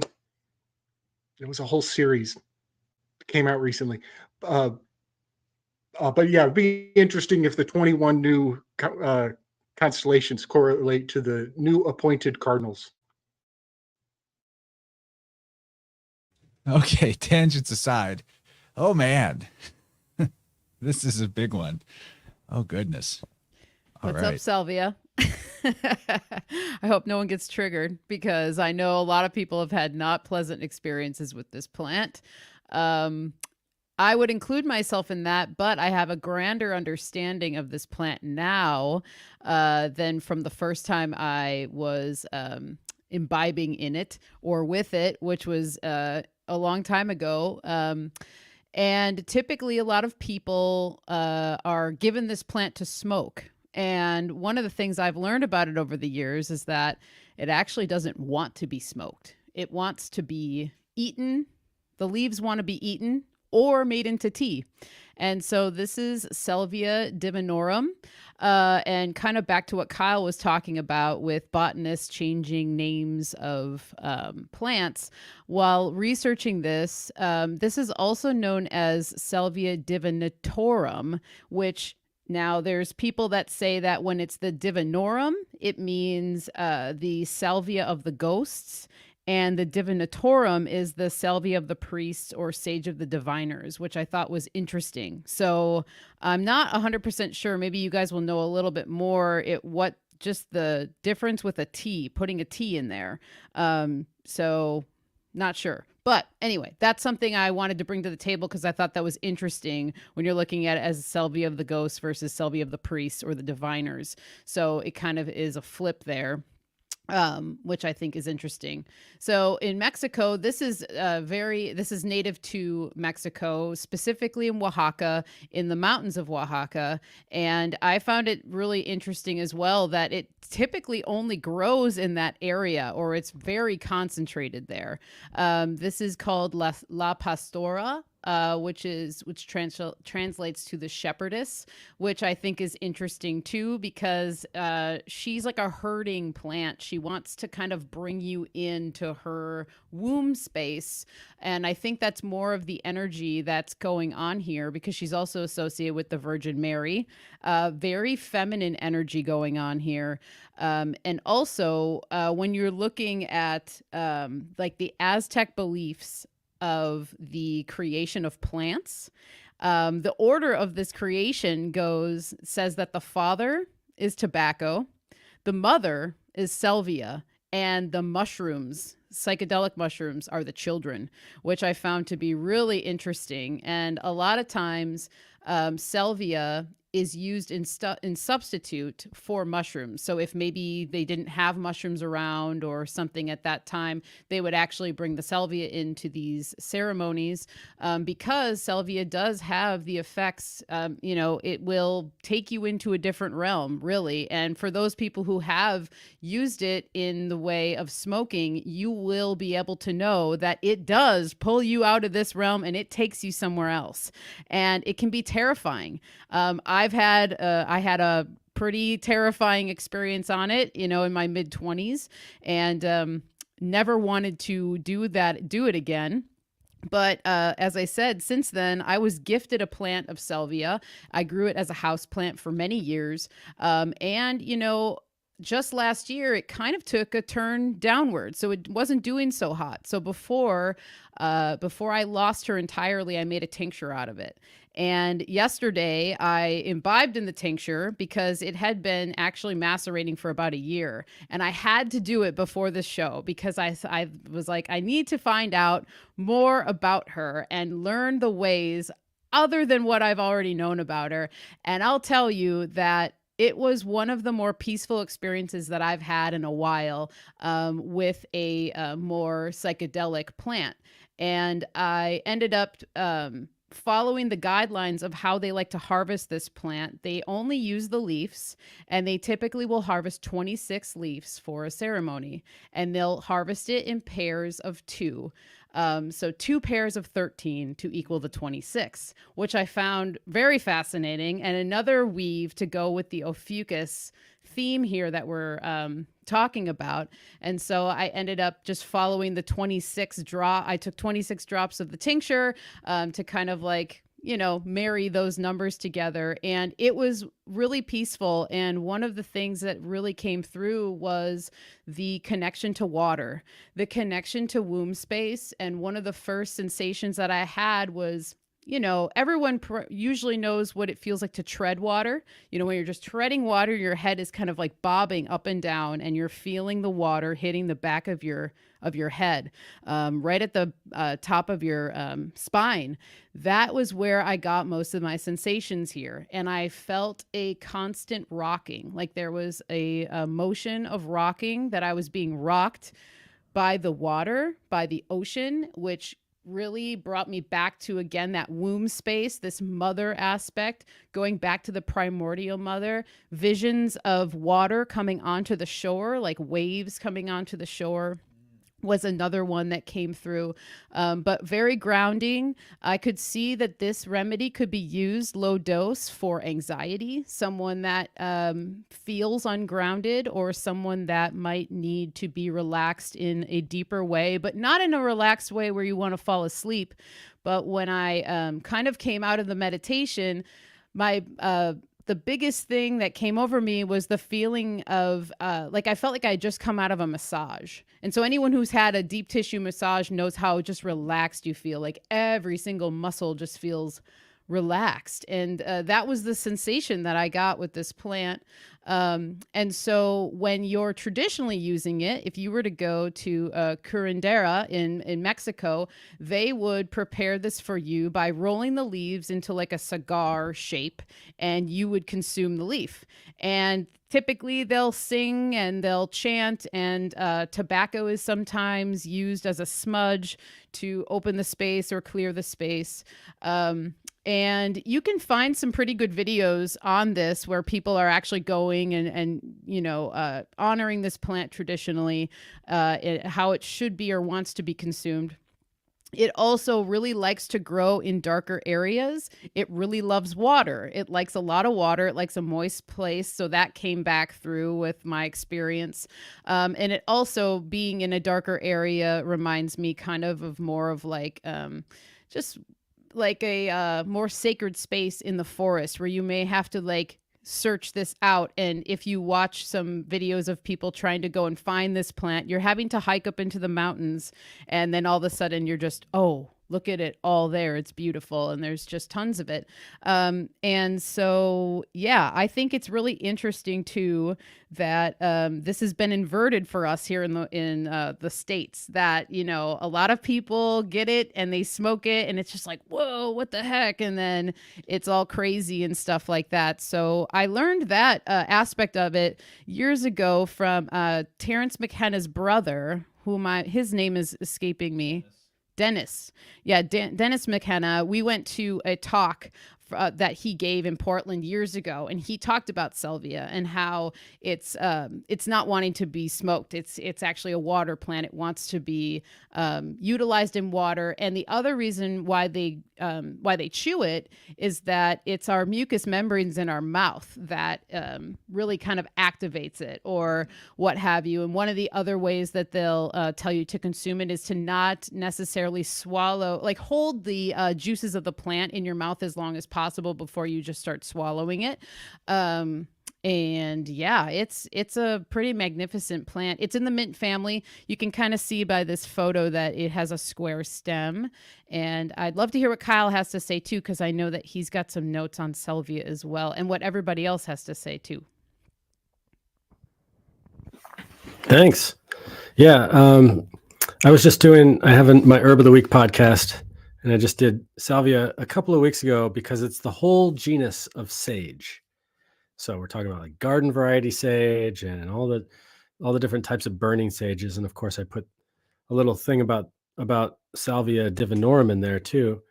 And so the thing about sage, you can go back actually, and I'll make another note of this in the VibeRant Telegram group. But we have a master list of all of the plants and all of the different signs, and you can look up sage from a year ago in Sagittarius. It's this plant of Sagittarius. So here we are in this like liminal space between Scorpio and Sagittarius in this salvia aspect, right? And the one thing that I was looking at too, and it was also a reference to Terence McKenna, and I have some feelings about him, and I'm just gonna not even talk about them that much, but I do think that some of his research is interesting. I do think that he is a seed driller, though, not a seed planter. But anyway, the thing he was in just, I don't know, a conference or something like that. And he was talking about this plant, and he was asking the local Huitzil, I don't know how you would pronounce Tzotzil, Huitzil people, what their native name for this plant is, and they said they didn't have one. They called it the Ojos de la Pastora, which is the eyes of the shepherdess, which is the Spanish name. And he thought that was, well, that's how intriguing. Wait, you have this plant that it's inconceivable that you've used this for centuries, right? And they're like, you don't have a name for it? Why don't you have a name for it? And that's because they claimed that their grandfathers were the first to use it. In other words, this plant just like came up. It's just like, maybe the time was right for, the age change or something like that. At least that's the idea that's presented with Terence McKenna's work on this subject. And I thought that was pretty interesting. To me, it goes along with the idea of like, if a ground is fertile, then something will, if a terrain is hospitable, then something will come along and claim that space. And so if the psychic terrain becomes more hospitable, then something like salvia might present itself. But yeah, that's the only thing that I wanted to say about that. I don't have any recommendations on the usage of this plant, but I do think it's a sage. And so sages are medicinal, as as you could tell by the name salvia, which is savior, salvation, salve, the heals the wounds, and so on. Those are my thoughts. Salvia, it actually literally means sage in Latin. Interesting that you have your sage of the zodiac, Sagittarius, right next to Ophiuchus, who is holding the serpent. That root, salve, and serp are philologically connected, in my opinion, anyway. I think in Dylan Sicocio's opinion as well. He wrote about this in God's Acre for Winds of the Soul. Because servo, it's interesting too, how servo means to save, as does salve, like salvation or salvator. But servo can also relate to a slave. So in slave, you have the same phonetics there again as salve. It just the L and A kind of get moved around. So there's this interesting thing going on about like maybe the sage is someone who is in service, or the higher self when activated is also where we find our true ability to be of service to the world. Something along those lines. Maybe that was the point of a sage, was someone who serves in a sacred sense, in a healing medicinal sense. I really like considering all the fun philology right there in that SALV, SERP, doing the letter swaps as they are possible and appropriate. And that's all right there in the sky clock at this one point as well, kind of piled up in this mystical lead up to the winter solstice, where it's a time where service is absolutely imperative to saving some people in the ancient world. The haves and the have-nots were probably a much more noticeable distinguishment, right? In a world without grocery stores and modern conveniences, maybe you did have to go to the temple and and ask, how can I serve so that you can save me? What can I do to get some grain right now? Right, right. I love this connection with the shepherdess and La Pastora and the Virgin Mary. And so it just reminds me of the fact that Virgin, the Virgin Mary has a huge correspondence with Virgo, right? The Virgin, the maiden, the stellar Virgin. And the card that corresponds with Virgo is the Hermit. And in my opinion, it really seems as though the Hermit was a former shepherd, and that a lot of the symbolism with the Hermit card and his vigilance has to do with him being a shepherd, a guide of souls, right? And so the Virgin Mary, she's been, and I know this is more of a modern thing, but she's been referred to as Stella Maris, the star of the sea. And this is a reference, in my opinion, to the North Star, and her being the guiding star for Christ, and the North Star being everybody's guiding star. It's your true north. It's getting you back to your sacred center. And so this shepherdess concept, I think, is really, really fascinating. And I believe L.C. King, he's done some research where there has been a correspondence with the 7 stars of the North being related to sheep, and that it's 7 sheep. And this just reminds me of all of this business right here. So I think it's really, really interesting and fascinating. And I liked hearing your experience too. You told me a little bit about it, but you really went in depth here. Yeah. That's interesting. Yeah, I'll have more reports about it because I'm going to experiment, because I could tell that I took like the 26 drops, but if you were to do a higher dose, it would take you to a place, and it's pretty cool to just know that it's more pleasant than what I think people might have experienced in some other way, how they've consumed it in the past or whatever. So yeah, it'll be fun to experiment. Definitely. And then Christ, of course, being the Lamb of God, as well, and all of the shepherd symbolism stuff that I completely just fell in love with this past Virgo season. It's really interesting.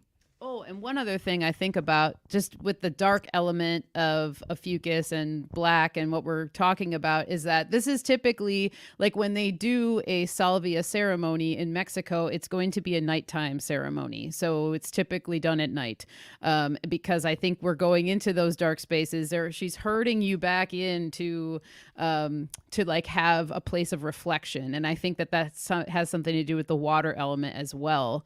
Just the emotions, reflections, really like looking at yourself, looking at your life. I think that salvia would be a really good companion for doing that kind of darker work, if you're wanting to go in that space too. Which is feminine. Totally. The inner world where you encounter the higher self is first you got to go through the black part, closing your eyes. I want to throw up one more log on the philology fire real quick, Gabe, that Micmac pointed out sage and Saka. If you do the G and C switch, sage can be Saka. Saka or Zaka, that's, I think, related to the idea of the Saxons, Saxa, Sase, all that. And of course, a saga is what the sages tell you. They're the keepers of stories as well, the priesthood. But look at this word here that the Mexican people, ancient Mexican people in their culture coming out of Oaxaca, this word spelled Oaxaca. Well, right there in the middle of Oaxaca is, I know they pronounce it different than what it looks like it's spelled. So this might not be a solid connection, but I see it in there that Xaca, that's Zaka or Saka, which is same word because you can switch these letters to get saga or sagax, sage. It's definitely there. Whether or not there's a connection to the same universal proto-Buddhism system, you'll have to check out Terminalia, the 6th Spirit World book by Dylan Sakosho. That'll give you an idea. I think the answer is yeah, there's a connection. Nice. Man, what a bounty to feast upon here. So I love the idea of this being the shepherdess. Buwotes is the shepherd in my perspective. The entire the story of the ring of Gyges is Boötes going into Corona Borealis. And if he had a sweetheart or a darling, beloved female shepherd counterpart, it would be right here next to him with Ophiuchus. So that does make a nice female shepherd in a fun way. And Ophiuchus has that affinity for animals. You know, this is a very much a St. Francis kind of energy too, the whisperer to animals. But there's a long weave around this correspondence between savior and you're a slave. It's almost like if you need a savior, then you're a slave to your savior. Be careful of what you believe in because your knowledge becomes your own captor. The Greeks believed that reading literacy, that to read words, to be inspired, is actually to take in a spirit, and then you are serving the spirit. And that's why you're compelled to say the words the way you do. So reading, literacy itself, the art of the poet, is the art of the serving class. And this is weird. This is hard to even fathom, but they actually considered themselves too good to read. And so to be literate, it's a total flip of how we think of it, a total flip. They thought that reading was for the servants. And so they would literally have servants do the literacy, because to take in a spirit and obey what it tells you is weakness. And that's why you're a slave. If you believe what you think you know, you become a slave to your own knowledge. It's such a mental inversion, and it's perfect for Boötes. Boötes is the void. You have to get out of your way to let the spirit fill you so that you become the poet of Boötes, the conduit. So it's really, and there is Ralph Ellis, who I don't back everything he says, but he does have an interesting weave around the word shepherd. In Egyptian is a mistranslation. You got to flip the hook, and the hook in one direction is a shepherd. The hook in the other direction means captured. And isn't it fascinating that it's philologically translates into English? They weren't even saying the same mouth noises. The glyph for captured and shepherd is almost the same. And here we are in another language. And even the sounds in English, captured and shepherd, are almost the same. And you're literally flipping one little piece of the puzzle. And these correspondences, I think the reason why these opposites seem so close, the enantiodromia of it all over time, chance, is because the Greeks considered literacy the art, the techne of a slave. And that's a great lesson for us today with be careful what you read, be careful what you consume, be careful what you take in, because you become a servant or a slave to your beliefs.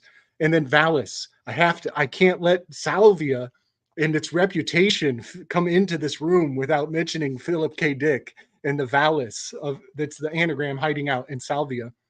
And I love, Michelle, I love how you kind of knew that there was already a reputation when you were going to tell this story. You're like, get ready, everybody. It might be a trigger.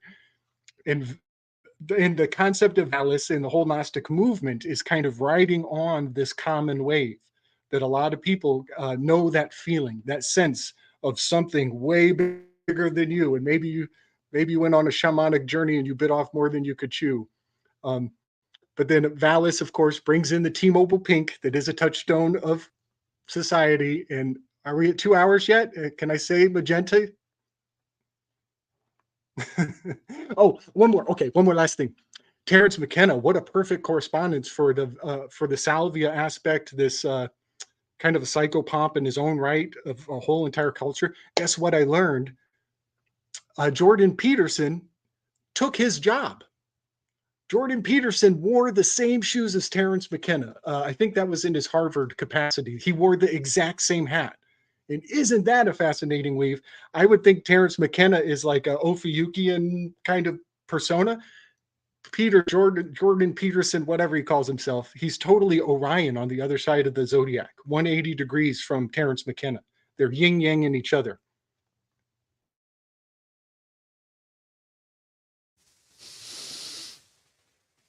Mic drop. Here we go.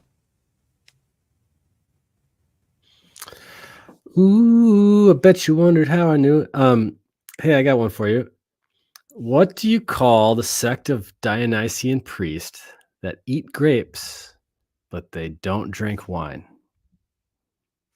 Anyone? Chewbacca's.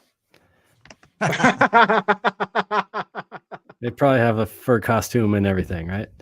So Did you make that up? I always said I wanted dad jokes on VibeRant as often as possible. Thank you. You're welcome. All right. I'll think of another topic so I could come back with some. All right. So here's the grapes. Yeah, grapevine. What an awesome plant. What an amazing plant in its own right. Aside from grapes, aside from purple stuff, we could just talk about the virtues of the actual vine, of the plant, of the leaves. But why not? Let's just cover it all. So I think this is a really good example of an Ophiuchus herb ally, because the alchemist of old, they used to refer to the grape that it was the pinnacle of the plant kingdom. Like that all the other plants, all they wanted to do was aspire to be step out and go above with the grapes. And that's because the grapes with wine distilled the spirits. It provided them the alchemical substance to extract the medicinal virtues of these plants. And they surrendered, all the other plants, they surrendered their essences to the living water, which is the wine, as a carrier. So it's carrying the virtues of these other plants in wine. And then eventually when wine started becoming distilled, then it was high proof alcohol, which is brandy and other spirits, right? And that's why this is the vine of transmission of energy to, I think, the plant spirits. They all think about it like, oh, I wish are we going to hang out with grape today? I hope so. And so let me paint a picture about the ecological role of grapes in the wild. So grapes they have these big old vines, and they're like serpents, and they kind of grab onto trees. And there's other vines in the wild, and they like to hang next to trees, and they want to go up tall, and they'll hang out with trees like poison ivy and Virginia creeper and stuff like that. And they have a symbiotic relationship with the trees, but the grapes don't. These are the grapes of wrath. They're there to pull the trees down. Why? Because ecologically, what they want to provide is a liminal habitat for an opening in the forest for opportunistic plants that want to live in a place where it's like dredging up the sunlight in a weird way. It's like creating that interesting breaking free of the boundary, ecologically speaking. And it does that also in an alchemical way when the grape is transmuted into wine. The leaves, classical shaped leaf, I think most people could recognize a grape leaf. They're a really quality astringent plant. So astringent plants are really helpful for the stomach. They tone the stomach and help the stomach. You can, if you have wild grapes in your area, most people do, you can learn to find them. There's another plant that looks like grapes. It's called Canadian moon seed, and the botanical name is Minispermum, which I think is a funny botanical name. That's one where I think the botanists are laughing on that one. But anyway, I guess the best way to determine the grapes from the poison lookalike is wherefore you shall know them by their fruits. That's the best way. So anyway, there's another dad joke for you, I guess.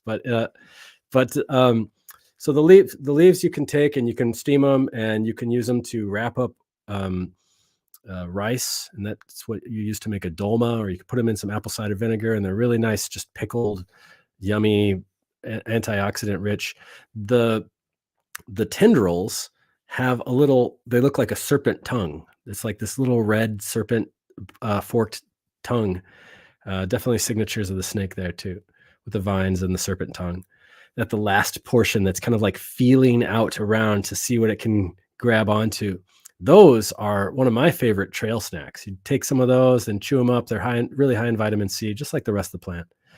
And they always have different flavors. So you can kind of really get a good feeling about your landscape just by tasting the grapevines as you walk from, one end of the trail to the other. You could taste all the different varieties of why a grapevine would taste so sweet in this place and bitter in this place and sour in this place, and kind of get an idea of like where the sun is providing and where the soil is like. It's all right there in the serpent's tongue that's offering itself to you, basically.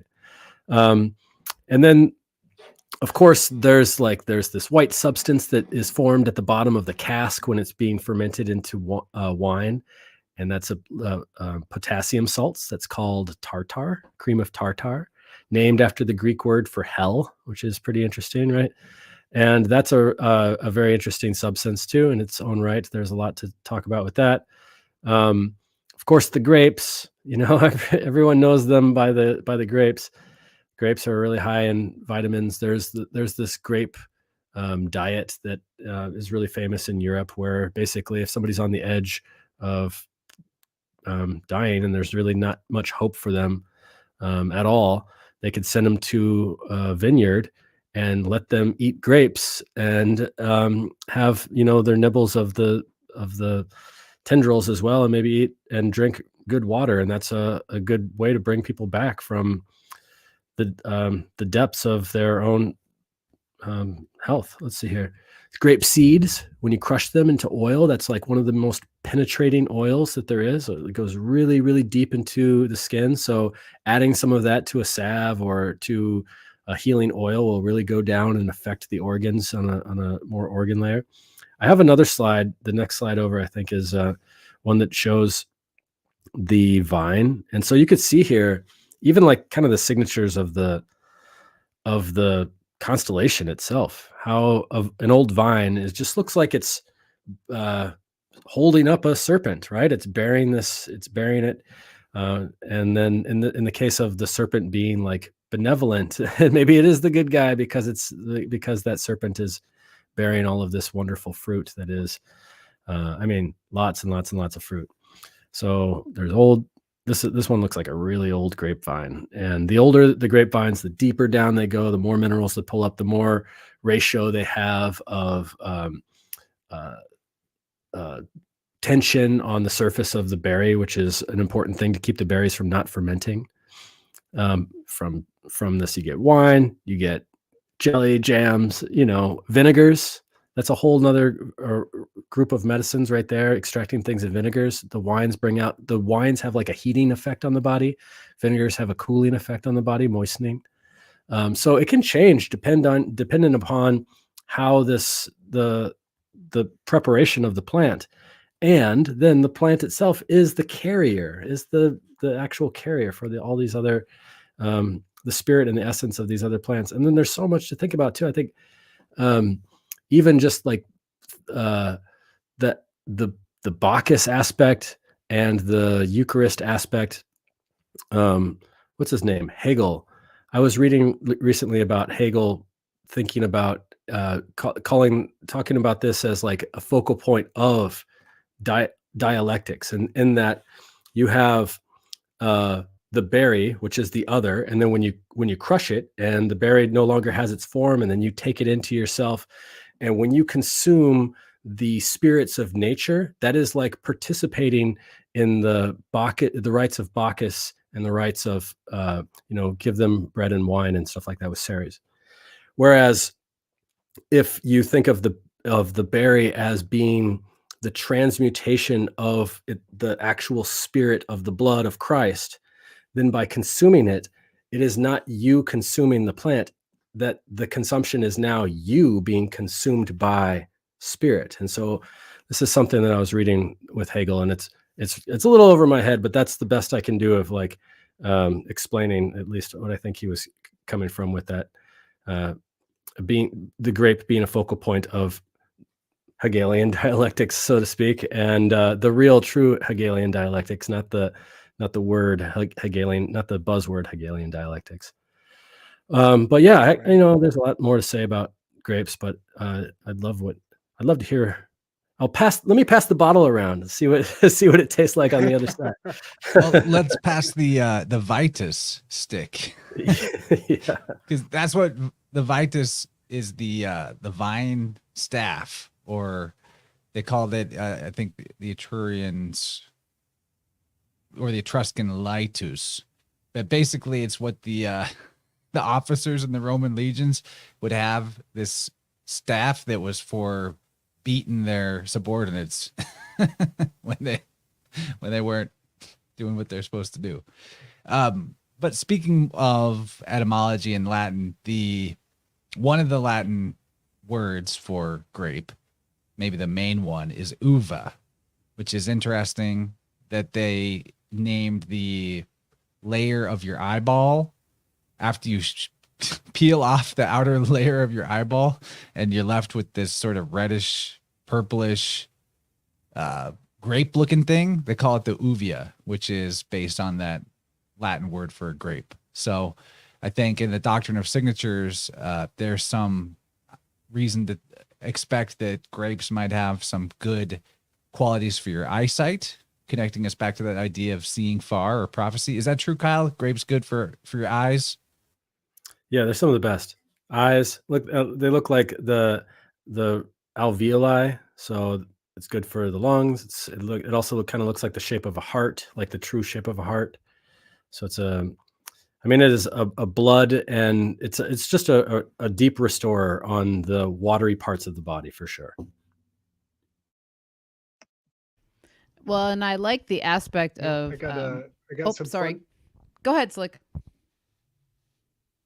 After you go ahead. Okay. I love that you brought up. Thank you. I love that you brought up the fact that when somebody was like really, really ill, that they were taken to a vineyard.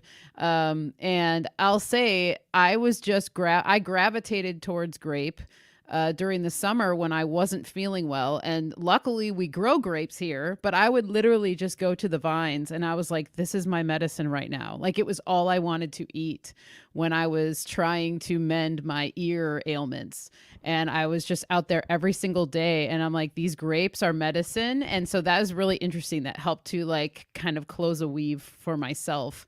And just being able to grow grapes and learn about them and watch them and see their habitat and what they like. I also think of like Pan in a way.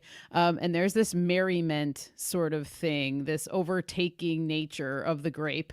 And wine is also merriment, and you can have, you can cheers each other and, celebrate and stuff like that. So I always think of Pan with it. So I also think that goes back to that like deep root, the kind of like twisted trunks of the grape and just their wild nature, which is really, really nice to think about as well. I like grapes. Our grapes are good. No, I don't have anything symbolically to share. Great information, Kyle. Other than, one evening I was hankering for some grapes and I went out and I started picking grapes, and it just felt so Edenic. It was like bountiful. I felt the abundance. It was like palpable. It was really this amazing sort of experience. I remember I came inside, I was all excited and stuff. Yeah. I was just completely surrounded by grapes, and I don't know, it just felt pretty like magical, actually. So that was like at the height of when they were really like just lush and available for us. So anyways, once I found out that Kyle was doing grape, I was like, oh, that is perfect. And I'm so glad you pointed out the whole idea just aesthetically of, the serpent and then what the vines look like and, all of that. That's really, really cool. So excellent choice.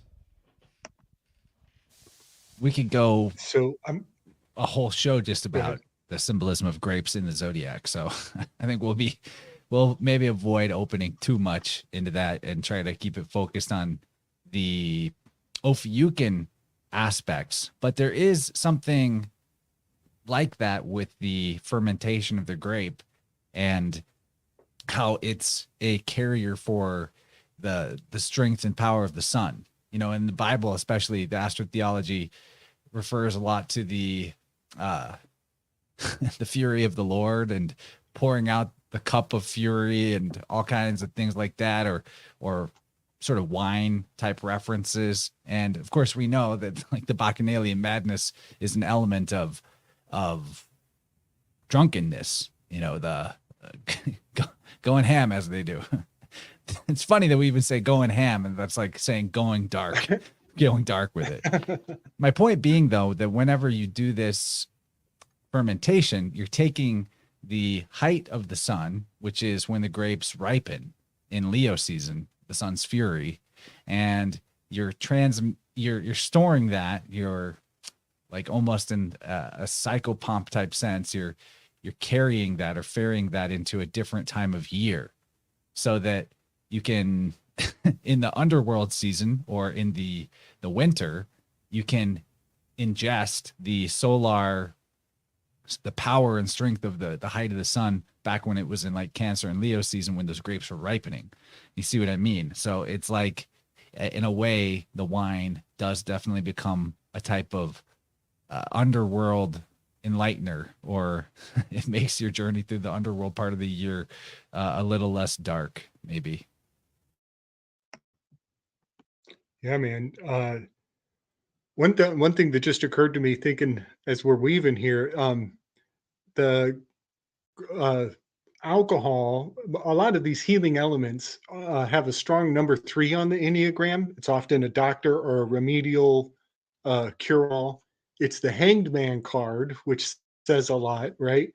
But I'm thinking about the number 3 being indicated by it's the first triangle possible with 3 spheres, 3 circles, which is the symbol for therefore.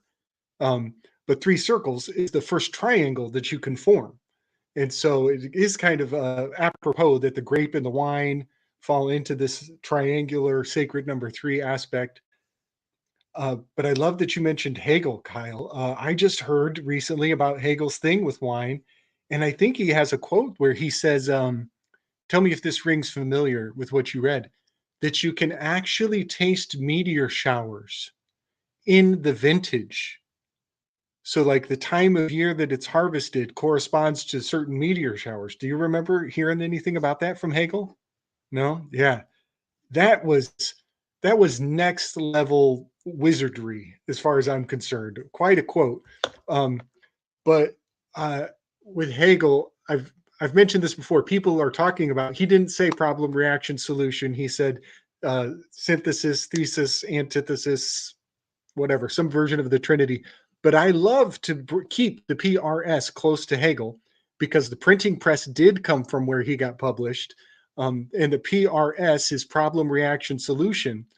But now we're bringing the wine press into the picture as well. And there is really something, they vilified the printing press thoroughly early on. They turned that thing into like a dark satanic mill in its time because it was a rebel agent, a faction, a tool for the rebels to rebel rouse. But isn't it kind of interesting that the wine, okay, so a culture, they go through a collapse, and so does their press, their media, the people that they trust to tell them what's going on in the world. And so the wine press is like a vintage of a culture, of an era, as is the printing press, is like keeping track of the turning of an age. I think William Blake used to talk about cultures as vintages, different vintages of time. And then I wanted to mention that grape and purge, it's a rough anagram, but it goes in as a grape, but it might come out as something else. So the purge of the grape is a nice, fun in and out anagram. And then the last thing is the song, I heard it through the grapevine, right? That's what you're doing when you're tasting those vines. You're like taking in the mineral information along the path, sampling as you progress through the forest to gain more and more like layers of info. Dude, that's so gorgeous. But I want to point out the rest of those lyrics is, I'm just about to lose my mind. There is the Bacchanalian frenzy. The frenzy has to stay in the story. You can't go talking Bacchanalia magic without reminding people about almost losing your mind. You know, that's that first sip from the communion. I often think that the Catholic Church was like testing people's ability to abstain every Sunday. It's like, oh, no drinking, no drinking, but here's a sip. Let's see how well you do tonight.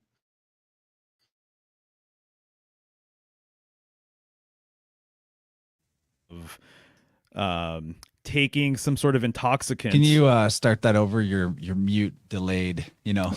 Thanks for the heads fun. up. Appreciate it. Yeah. Just said that that's really interesting. We've talked about this before, the idea of humans' souls when they come here symbolically, this is the mythology, taking an intoxicant that causes amnesia so you don't recall your past life.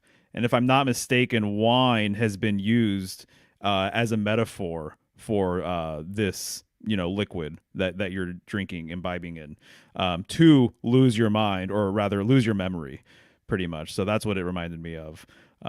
But all this grape discussion just reminds me of home because the Central Valley in California, I mean, there's just vineyards all over the place. And then, during the summer, picking the grapes and then letting the grapes, bake under the sun to turn into raisins, right? And then there's the passageway to get from Central California to LA. You have to cross through a place called the Grapevine as well. So anyway, just making me homesick a little bit. Thanks. Yeah, man. You're making me a little homesick for the fields. You drive through those fields and you turn sideways in the car, and the rows just mesmerize you. As a child, I used to just love to stare at that hypnotic effect of the fields flashing by your eyes. And somehow I was imbibing in a hypnotic engagement with the agriculture, and I think a lot of kids have done that too. That's kind of a fun, I don't know, an intoxicant in its own right. We got that in Missouri too. We have, you might not know this about Missouri, but it is a huge wine producer. We have vineyards all over it. They actually grow great here. So they have a really nice grape patch at the park that I took Kyle to one time when he was visiting. So yeah, I don't know how much they produce, but I think it's on a very, very high level. So popping up to, oh goodness. Oh my God. Oh shit. We're talking about ayahuasca next.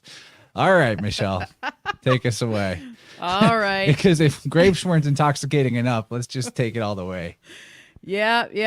I saw ayahuasca on the slides. That's why I wore this shirt today. I was gonna say, yes, good call on that one. That's ayahuasca vibes. When Mario and I were talking about plants for this one, and we were sitting in the living room and talking about Ophiuchus, and I was just like, you know what? I think ayahuasca would be a pretty good Ophiuchus plant because it is also a vine. And Kyle and I had also talked, previous, and he was bringing up grapes, and I was like, well, ayahuasca is also a vine, so that felt like a weave to follow.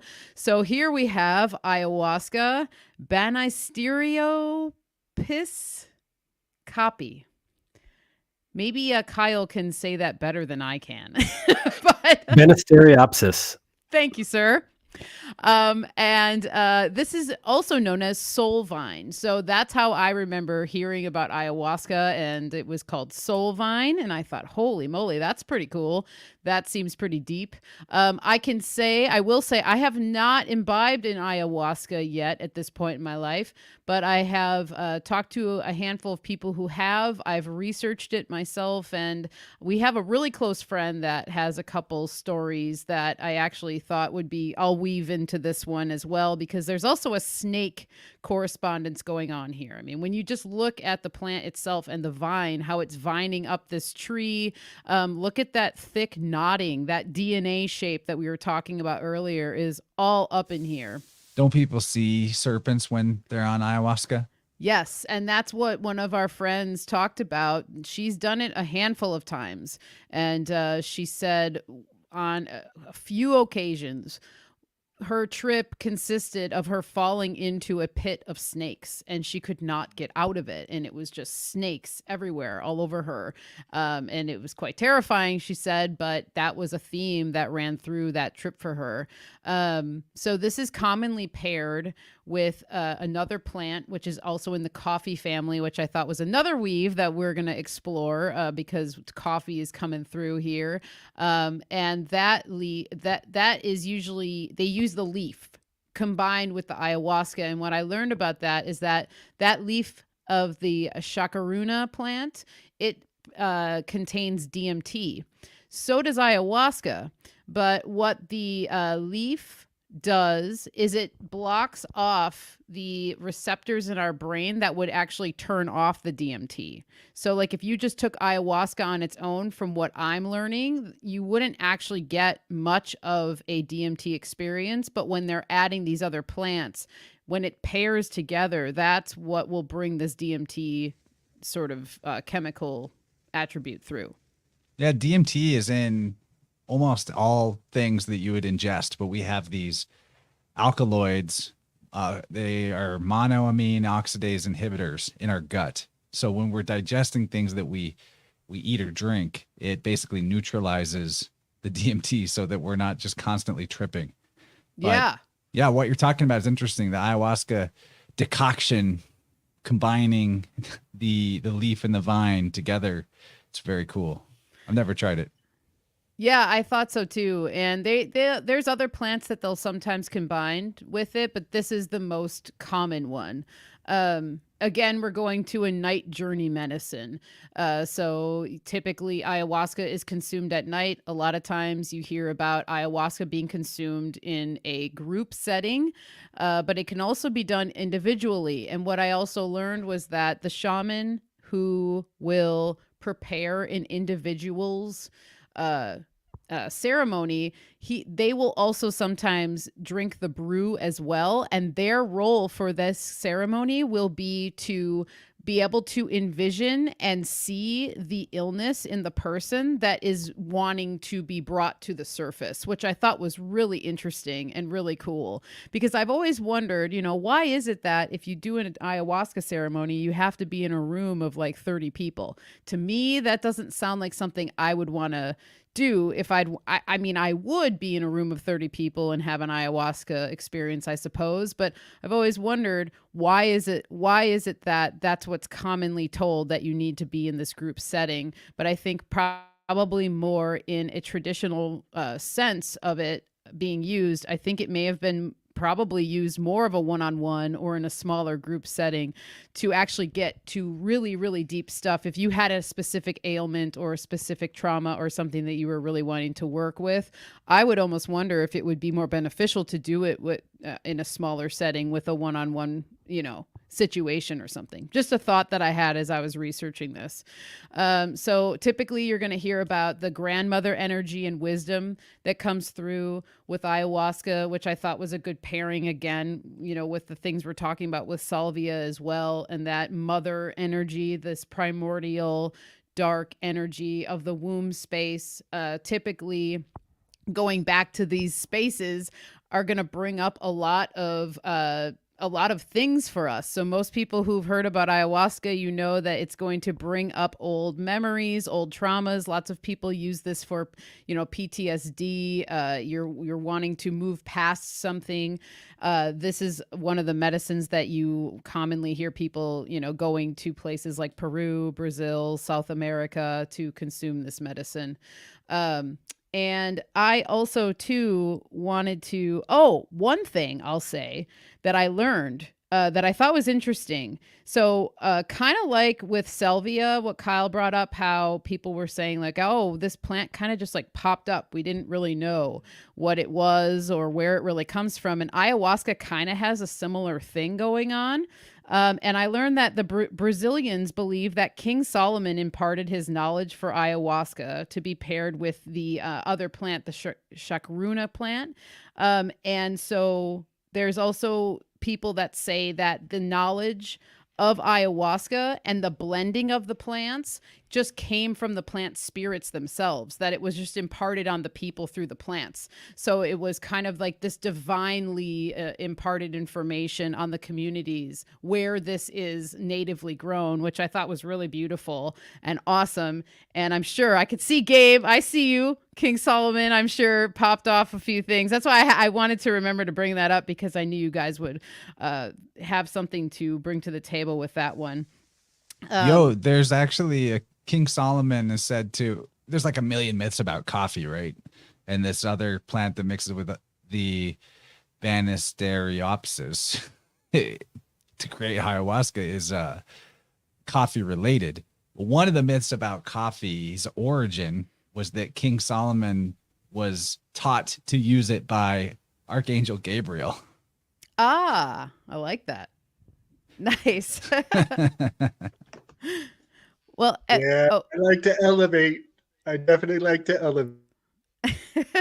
And the thing you're talking about, the Unio do Vegetal, the ayahuasca church, is founded by a guy named Gabriel.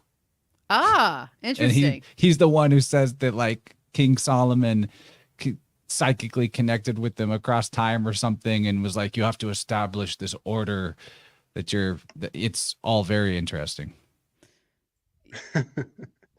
Okay, I'm going to give Gabriel everybody gets a around. chance in the. I do, man. I get around. I'm going to give you guys the secret of my success, though. If you spell my name in an anagram, starting with the letter I, you'll find that there is a word we still use. You have to misspell it. You're breaking the spell by spelling it with an I. Gabriel, starting with an I. I'll let the chat play around with the anagrams, and you'll see the secret to my success. This is how I got around all these years. I am tripping, y'all. I'm tripping. Michelle, you're so awesome. What a perfect choice. So are you. Yeah. This really, yeah, you brought us to the precipice here. You really have. I am stunned at the scientific name being Caapi. Caapi.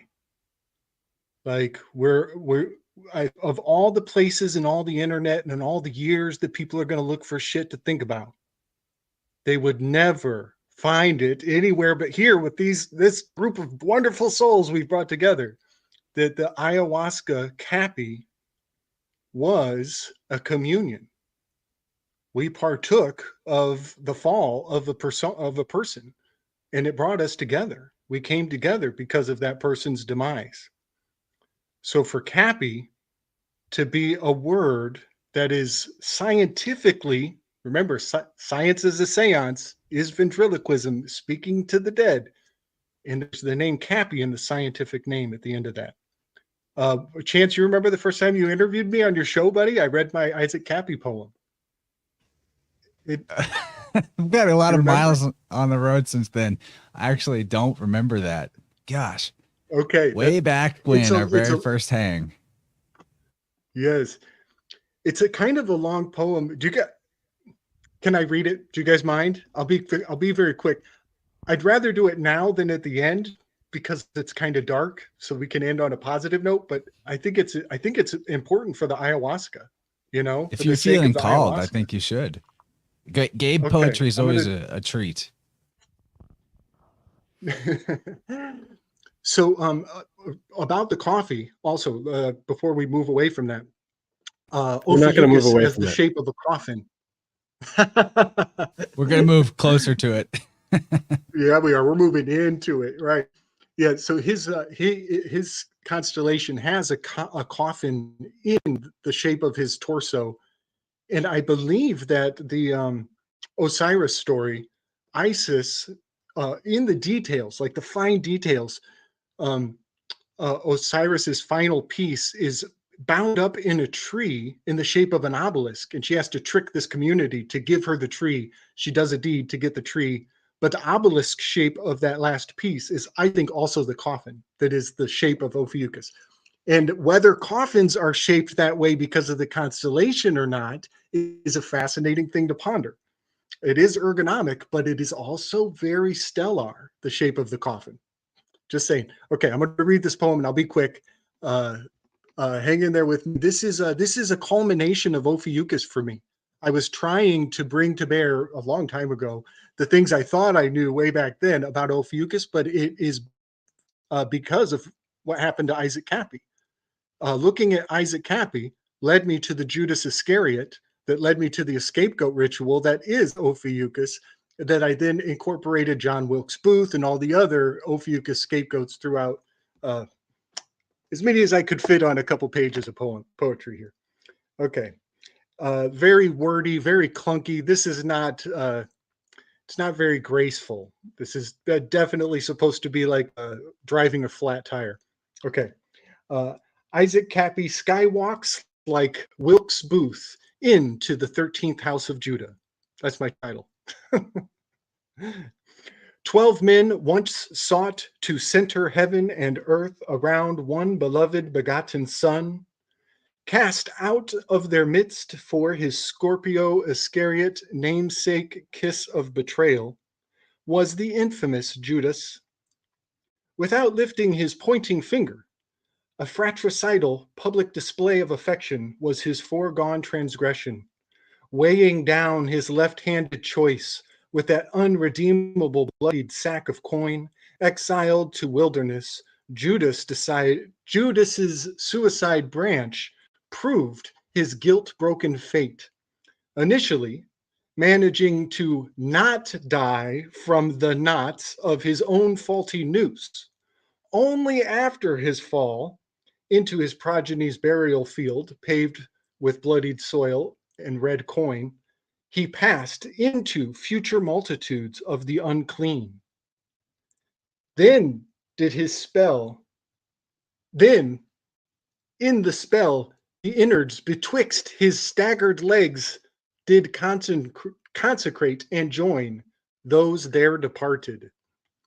If anybody doesn't remember the Judas death scene, his entrails spill between his legs, just like Ophiuchus has the serpent between his legs. I'm only going to read a couple more pages or paragraphs because it is heavy. Thus he transmutes into the exiled 13th zodiacal figure, Ophiuchus. Known as the snake charmer, here the long-forgotten pariah escapes the 12 forms of man, with his back turned on earthly realms. In his left hand, Ophiuchus pins down the blazing red eyes and white teeth of his renowned scaly nemesis, and with an uprisen right hand, he utilizes the serpent's own razor-sharp tail as a knife to break open the galactic void. Having succumbed to this serpent tamer's will, the sacrificially vanquished Draco spills open a perpetual stargate between the hero's offset legs as the departing constellation leaps off the sky clock, and with a left heel in this world, ever pierced on the scorpion's tail, and his twilit right foot breaking forth into the other world, Ophiuchus is immortalized in mid-stride. Not unlike when well-known John Wilkes Booth walked in both worlds, when under reptilian charms he ventured a momentous aerial salt right out of Lincoln's faithful booth into the many publicly staged eyes. The night Abe died, John W., the actor, was in the assassination's act of escaping, when his own left riding spur proved Achilles' heel by becoming entangled on that newly starred, red-stained, soon unredeemable treasury flag. With a dramatic tumble, John's left hip seemed broken, yet he rose again to thrust his right-handed blade high and boast of his tyrannicide in Latin. His exit was then occulted by stage curtain. The 12-day round-the-clock manhunt which ensued started with a bullet in Abe's elongated skull and ended in the lucrative scapegoating of some twice-dead fella with a coinciding broken limp who perished in the crossfire of the mob while leaping poorly out of a burning leather hide curing booth. I'll stop there. It's Dude, that was amazing how much of our history is actually in the stars. It's actually just in the stars. And they just redress it. It's like a stage that changes colors, kind of, but stays the same shape. beautiful. That was a really great weave with all this, all the lessons that we've talked about today. It reminded me of how the word, we're talking about ayahuasca, talking about grape, vine, divine, divinity, but also cutting off of the vine, divine, like as in you are pruning it off. So here we have the scapegoat escaping, being pruned off, in order to, I don't know, strengthen the rest of the crop. It's just a story that plays off over and over, but it's also in that word, if you, depending on how you spell it, Devine or Divine. Like you are taking it off of the vine, just as in the case of Wilkes Booth and the other guy. That's what we're here to do. I think humanity's role in nature is that the the vine that chokes the tree might not have any defense against that. You know, we can see where there may be some imbalance creeping into the equation. We can help nature do what it would have done anyway in a balancing sense, but because maybe we're more efficient if we're working with nature, we can exalt nature, right? I think that might be part of where this divine idea comes from. The world tree, the one life, right? Well, if there's one life that emanates all of our smaller lives, like branches and twigs off of a great trunk or a great world tree, then we may always be in some way working with and occasionally working against this vine wrapped around the tree or the serpent wrapped around Yggdrasil, that whole thing. It even when it's destructive, it serves creation, but we're dancing with that thing. It's always part of the equation. Yeah, you know, I've been imagining it lately too. Obviously, I have a great reverence for the concept of a world tree, but I keep on thinking about a world or cosmic river, and instead of branches, it's just smaller streams branching off from each other, but there's a main stream, right? Kind of like the trunk of a tree. And so that's kind of been going through my mind. And then even too, it just reminds me of Ophiuchus and Ophiuchus holding the serpent and just like the undulation of a wave, you know, of water, you know, and then the serpent itself also just being kind of just a symbol as well of frequency and just vibration purely, you know. And so him holding literally the vibration of life or whatever, the sine wave of life, right? The ups and downs, peaks and valleys, all that kind of stuff. But I believe, did you have more to go on for your slide here? Just a few more things, yeah. Just a couple more. But we had a second, if you go to the next slide. So I just wanted to showcase the chakaruna plant. And then the connection to I think it's really interesting and cool, the connection to the coffee family. And we see the berries here. And then on the right, you see the brew that they're making. So you are stripping the vine apart and then brewing it up with the leaf. And one of the things I wanted to touch on with the ayahuasca that I've heard, you know, and maybe you guys have heard this too, but if you listen to people who research ayahuasca, and it makes me wonder about the group setting thing with this kind of stuff, because there's also a darker side to these things, to some of these retreats that people go on. There's stories of women being sexually assaulted by the people who put on these events, and you're in a vulnerable place. And the thing that always makes me wonder about this kind of stuff is when you're consuming something like this, you're so wide open, and it can be a good thing, and it can also be taken advantage of by the people that, you know, want to take advantage. And so there's like a whole line of research that's been done on this aspect of it, or people who've come up and talked about this. Another thing I think is interesting that's usually talked about in this respect of, like, you know, we have this want to go to other cultures to have these mind altering experiences. And sometimes I wonder what that's all about, because we might forget, or are these plants being taken advantage of in a certain way? And then my mind goes to, well, no, this plant is here for these journeys. Like, it wants us to tap into it this way. It wants us to explore these darker aspects, but it's just something that is definitely always comes up for me when I hear about ayahuasca, when I think about ayahuasca, and the amount of people where, it's been kind of like taken to a dark place for some people. So you're going there to actually probably tap into maybe something that happened to you that was dark. And then while you're in this vulnerable state, something is done to you to actually accelerate your trauma. It's very interesting. It's just something I wanted to bring up, because I think in life there's both sides. You have to look at the light, you have to look at the dark. Maybe you don't have to, but with wisdom, to have wisdom, I think you need to look at both. So just something I wanted to bring up on an aspect of that. And my heart goes out to people if something like that has happened to you, because that's pretty not cool if you were trusting someone in a ceremony like that, where it's supposed to be so sacred, Yeah. One thing I love that I've never gone there yet on my path, but I have learned a lot from those who have, and that is, as a martial artist, I already know and value the way of the student and the master.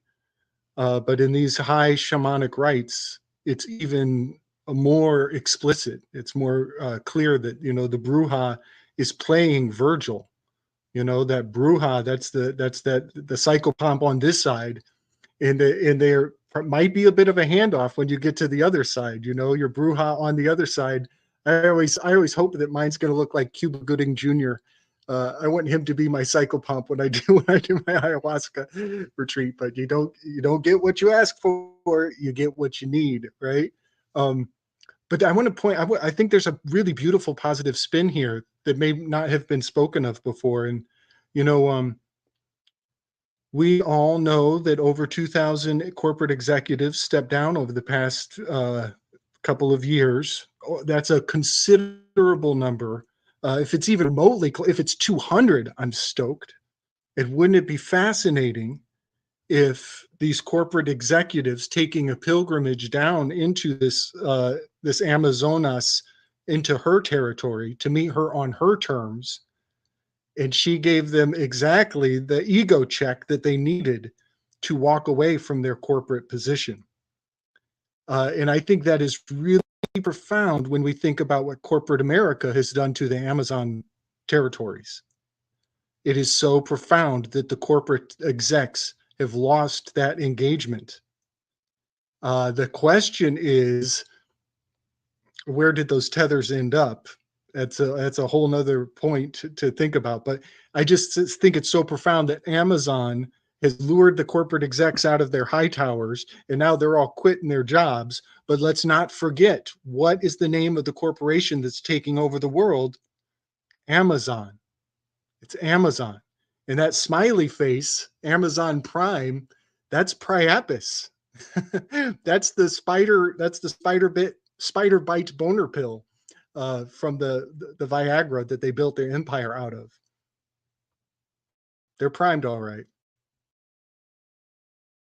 Yeah, out of created out of a garage.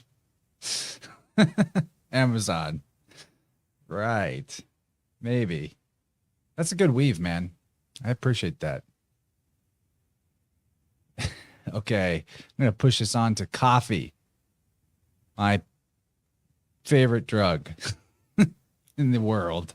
I've recently done a lot of cutting back. I was getting excessive for too long.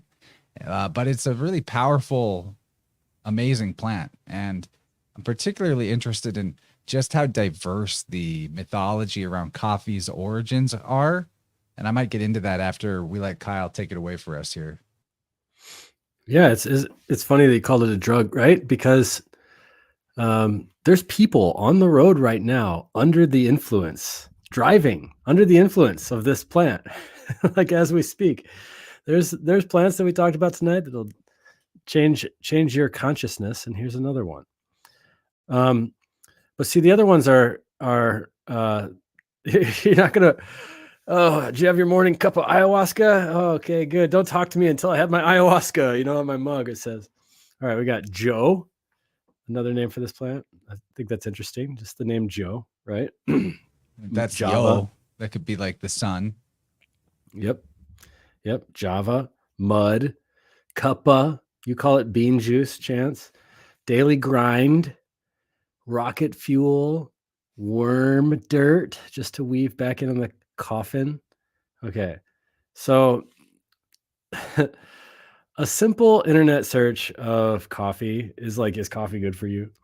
It's you're gonna get a generation of enthusiastic pages from, you know, the usual suspects of poison propaganda. They're gonna say John Hopkins studies that coffee makes you live longer, and like Mayo Clinic, coffee is the best antioxidant. You don't want to be a pro-oxidant person factory, do you? The society is opposed to oxidation. Seed diseases. Make sure you drink 2 to 6 cups a day to prevent idiopathic neurological diseases. We have no idea where those came from. WebMD. I don't know. Like, does your coffee take your coffee and your booster, kiss your life goodbye? All this kind of stuff. Yahoo. 33 reasons why coffee drinkers are more successful than you and bang more chicks, or something like that. And there'll be like a crop photo of some Italian stallion with a tailored suit on. So just that alone, like, to me, that automatically rings some alarm bells when I'm seeing like the usual suspects of like I said, poison propaganda being like, oh no, coffee's the greatest. Everyone drinks coffee. We have 10 coffee shops on this block. So in other words, there's a they that wants to be a capital TH, and they want the public to drink lots of coffee, right? So I want to kind of degrabble the medicine of the coffee shop here, or of this plant, and really highlight the medicine of it. But so we were touching on earlier about with grapes and other stuff about this, the forgetfulness, the amnesia that comes with this incarnation. And I think that coffee has something to do with that ritual. Like, I really think that there's a brain washing afoot. Gabriel's highlighted this in some of the recent episodes with the word rinse, like insurance. Like, every morning there's a ritual involving rinsing of beans. You know, you're washing away the liminal dream state, and that you can maybe talk about over the table before your coffee, and propelling it like a rocket ship into a supercharged consciousness state. And there's that subtly placed black mirror every day in the cup of coffee on your table. And I'm not saying that, you know, I know that not everything that glitters is gold, and not everything that is black is an abyss. But I do think that it's interesting to consider, right? So just esoterically. So anyway, what is known about coffee? Well, there's a bunch of studies, and everyone knows that coffee is helpful for heart disease and all this stuff. But it's really hard for me to figure out this information without going back to my foundation. So I'm just going to come at it from a foundational aspect of energetic qualities of the plant. So yeah, they say that it's really good for Parkinson's disease. They say that it's really good for preventing heart disease, and they say it's really good for stimulating the nerves and stimulating bronchitis. But can I make those assessments with my foundational application of flavors? And let's see here. So coffee, it's bitter. When you taste something that's bitter, it's going to have an instant effect on emptying out your stomach, on producing bile. You can smell the energy of bitter. A former way I would have described it is there's bitter receptors in your nostrils, but I don't really believe in bitter receptors anymore. But there's something about the smell of bitterness that you don't even have to taste or imbibe in this. And it makes you feel like, okay, I can go to the bathroom now because everything is just moving downwards. Coffee is really astringent. So it has this pulling together, like pull together your energy. And because it's astringent, it's going to be really drying. So things that are bitter are detoxifying, and things that are drying are also detoxifying. And this would be a really good medicine for somebody who's got like a wet, earthy, what I would call kapha body type, or even just in the springtime. Just about anybody in the springtime could benefit from a little bit of drying out from the elements of the spring and detoxification. And of course, coffee is heating. And I don't mean heating necessarily in the way that something is hot temperature wise. It's heating even if it's cold brew. It's exciting to the vitality. Okay, so that would mean that it would be contraindicated for people who have already like a lot of nervousness, who are already quite dry, and who are already like they don't have enough fluids really to let go of more. So you could think of it that way. However, in the Ayurvedic tradition, coffee would be regarded as something that stimulates vata, so more of the air element and more of the pitta element, which is, maybe what the culture wants us, to drink that so that we are more productive. But if you're really thinking about it in terms of your constitution, you can mitigate the effects of the vata, which is like it has this movement up and out. And that's what you can kind of imagine yourself if you drink a cup of coffee. Like you're bringing your consciousness up to your head, and it's like projecting outwards. And you can mitigate that with cardamom, which is the way that the Turkish coffee uses, which is cardamom, which is stimulates the downward wind in Ayurveda, which is called apana vayu, and it just makes all of that stuff that feels like it's up here and too much out here kind of go downwards. So yeah, maybe it is really helpful as heart disease. Maybe it is really helpful for Parkinson's disease. I don't know, and it slows the onset of dementia. I mean, I could find a lot of money in support of coffee.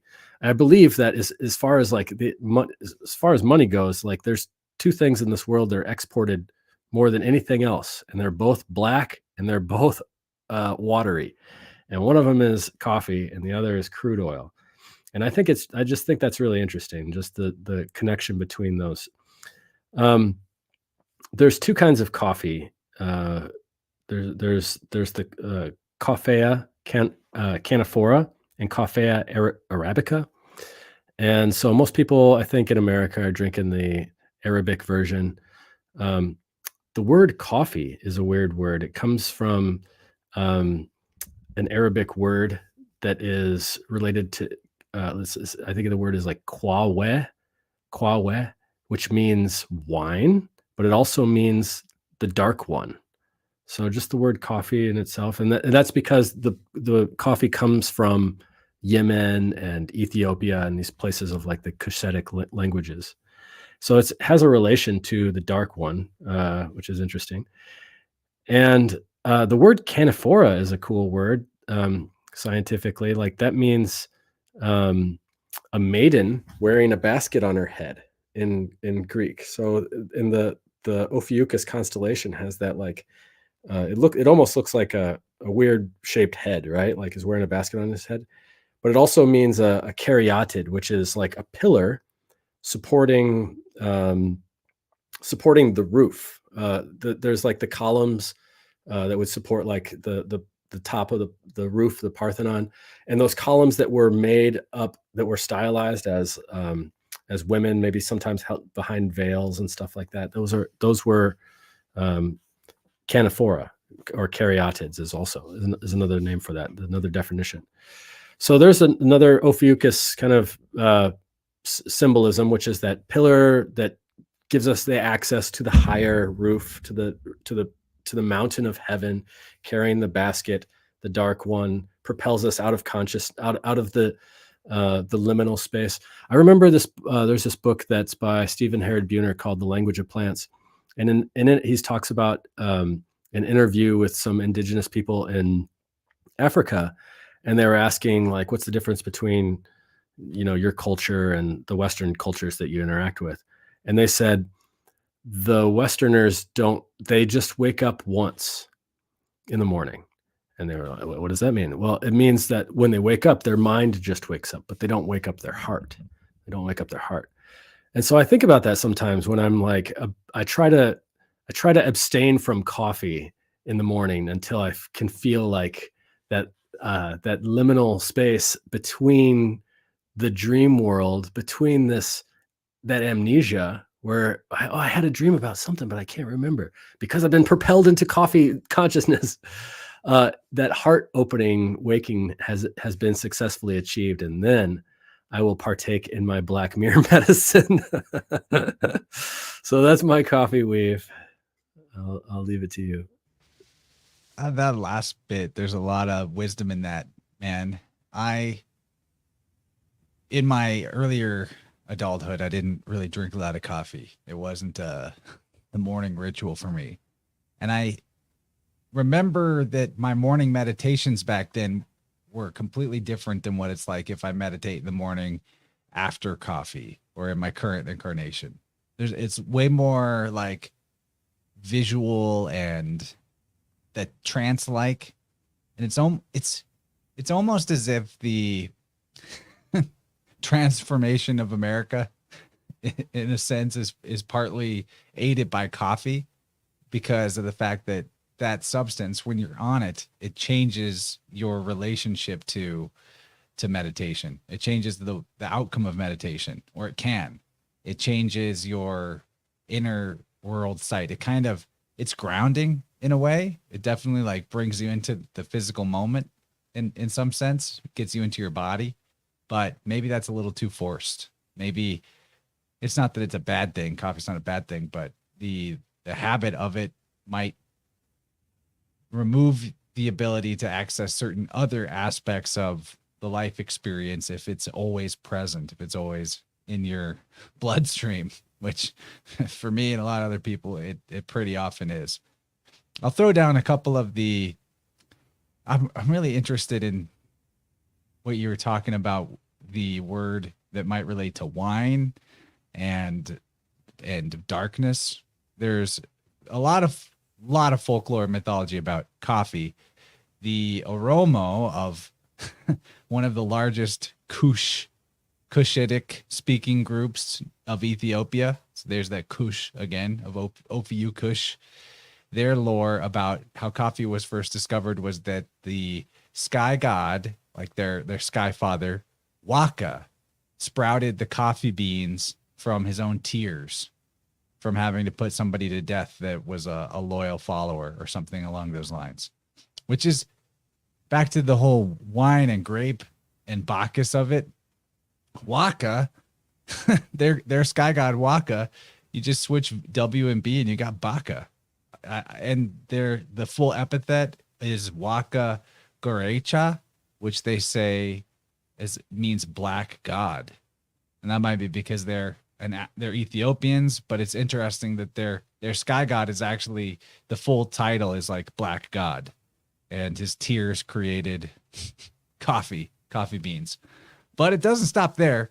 Muhammad legendarily was visited by Archangel Gabriel, and Gabriel gave him a mysterious potion. Turns out it was coffee, which gave him the strength to continue on his journey.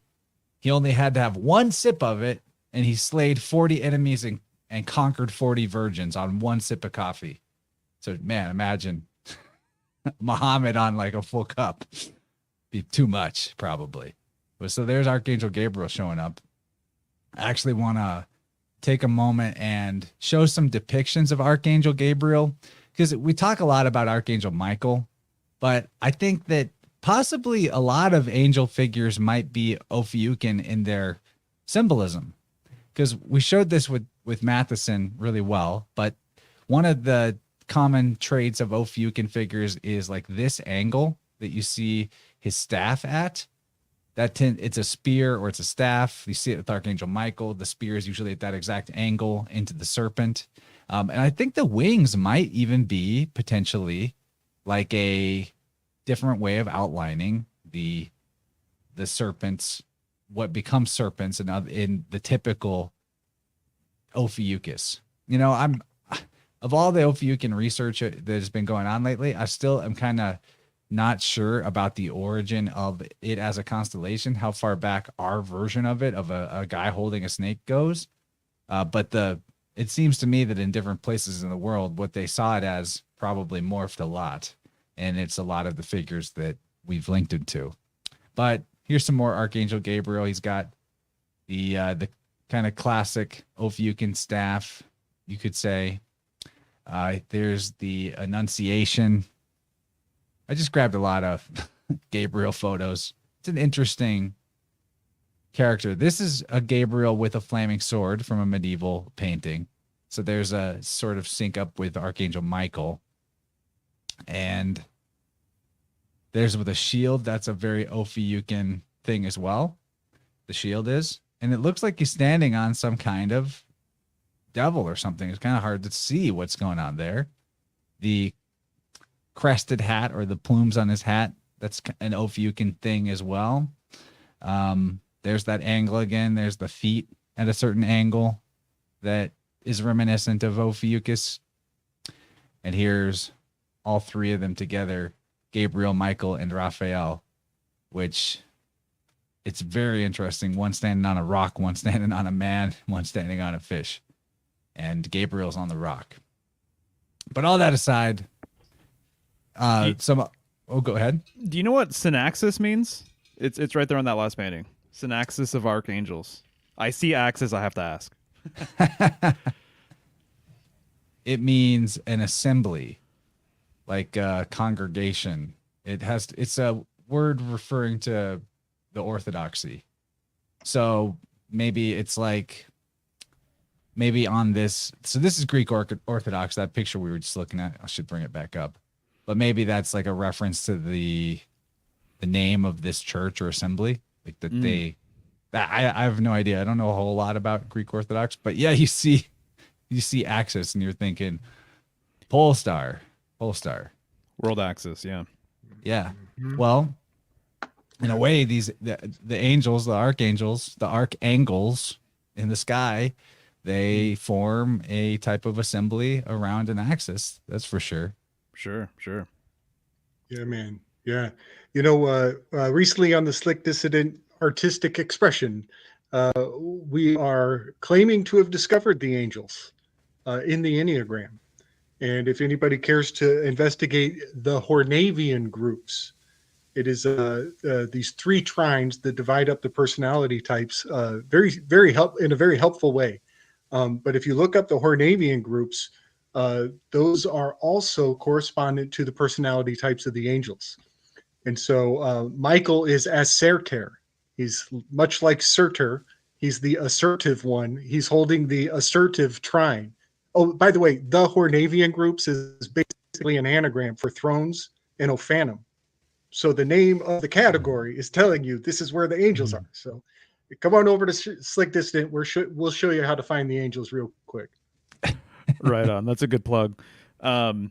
Something you said, Kyle, just reminded me. I don't know if it's been mentioned here today just yet, but this whole idea of ascension or your higher self or moving upward, it's encoded in Ophiuchus as well, because the serpent is going towards the northern crown, right? And so it's really interesting. It looks like it's like right on the brink of like about to like chomp at it or something along these lines, but the crown being the top of our head, being related to like kind of like Aries symbolism, we're born head first.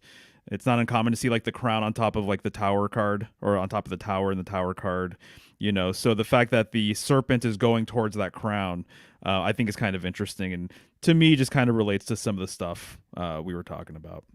But I know Michelle has an affinity for coffee, and she was a barista for many years. Do you have anything to say about this one?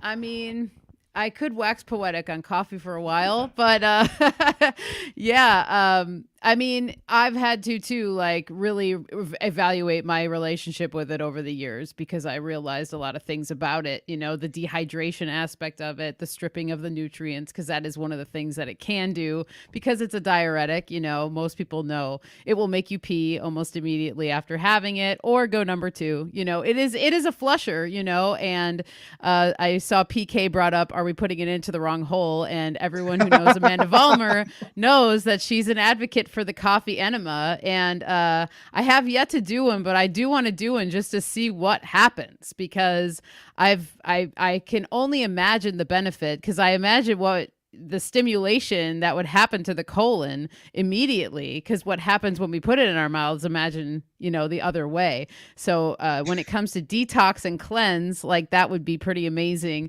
I do think a positive aspect of coffee though is like the communal aspect of it, bringing people together. It's a communication starter, conversation starter.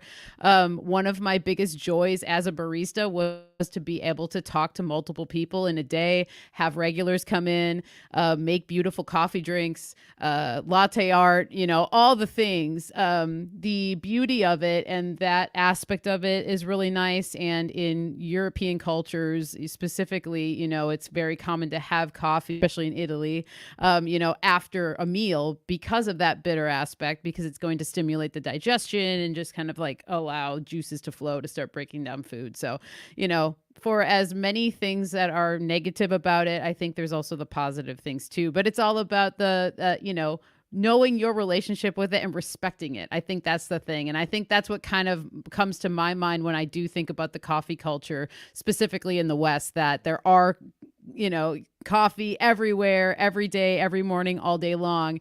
It's almost like with any other herb, when you are disrespecting it, you're going to have negative effects with it. So I think that's it's just like finding the balance and not demonizing people if they do enjoy coffee. I think that's one thing too. Like there shouldn't be any shame if you do choose to have it. Just drink responsibly. My solution for myself was that it wasn't about the amount so much, it was the window of time. So like yeah. I'd been doing it from when I woke up to like 3, 4 in the afternoon sometimes. Not every second constantly chugging, right? But potentially that entire range of time, coffee could come into the picture. So now I've just swapped to only in the morning. I'm noticing a lot of brightening in my energy from that, which is great. The first and most popular origin story of coffee, I had to point this out. It's another Ethiopian story that had to do with a goat herd. Here's an illustration of it, who I think his name was Kaldi. So here we have a shepherd idea coming back again. And he noticed his goats were very energetic and dancing goats. Interesting symbolism. And that's what led to the discovery of coffee's uses in like the 800s AD. And then, I mentioned before, there's the same story of Gabriel, Archangel Gabriel, giving the use of coffee to Muhammad. Also has been said about King Solomon knowing about coffee. That's way more ridiculous and kind of a stretch. And then there's this magical cat that, this isn't a very good picture, but they look really cool. It's gosh dang it, what's the name of this cat? Hold on. It's called a civet cat or civet cat, Civet.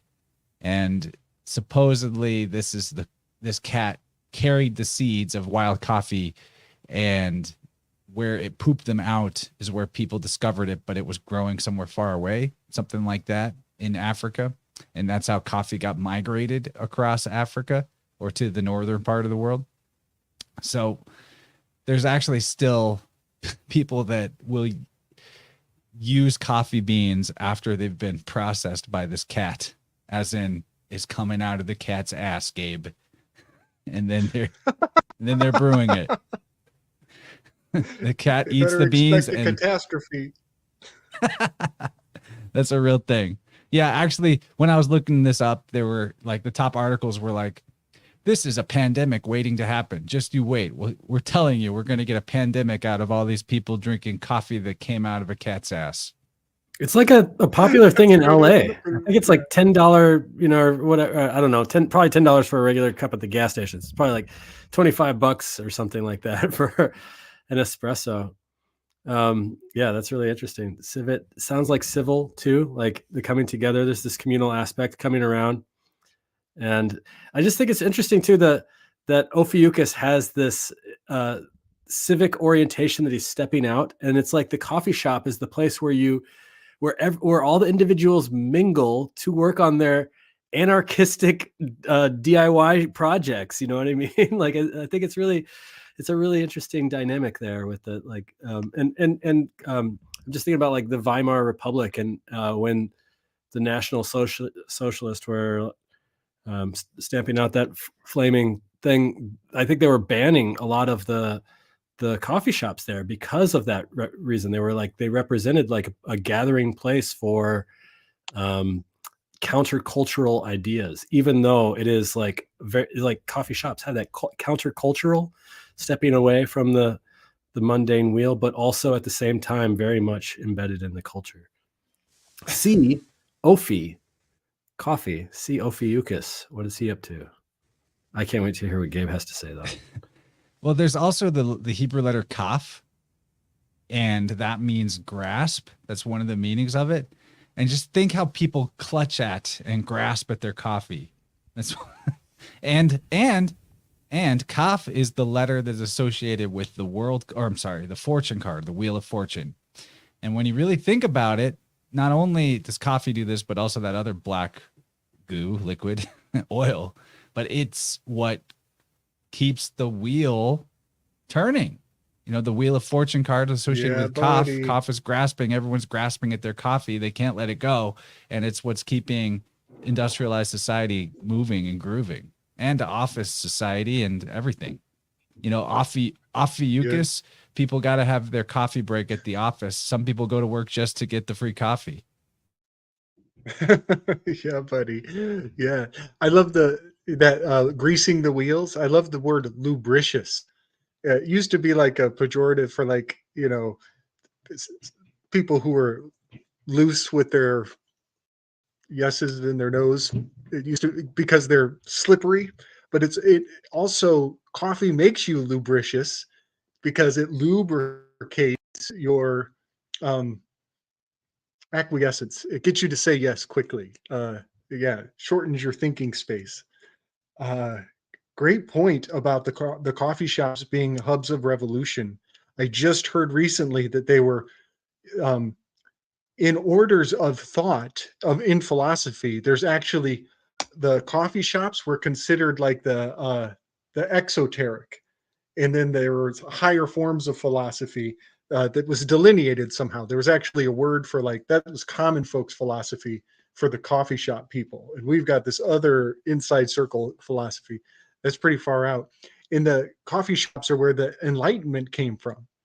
And the enlightenment that they're talking about is the fact that now that people have coffee and are establishing their relationship with it, they stay up all night, and now they need more oil to burn to keep their house lit so they can get all the work done to be productive into the wee hours.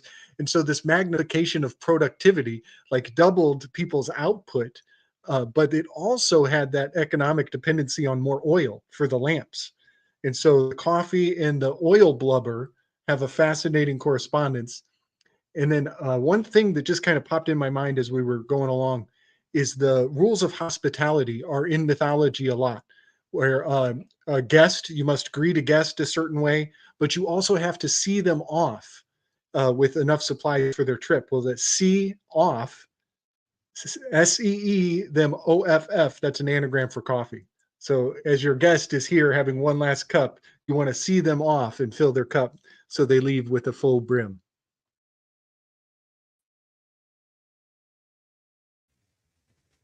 Oh, And the fact that Mario, can you guys hear me?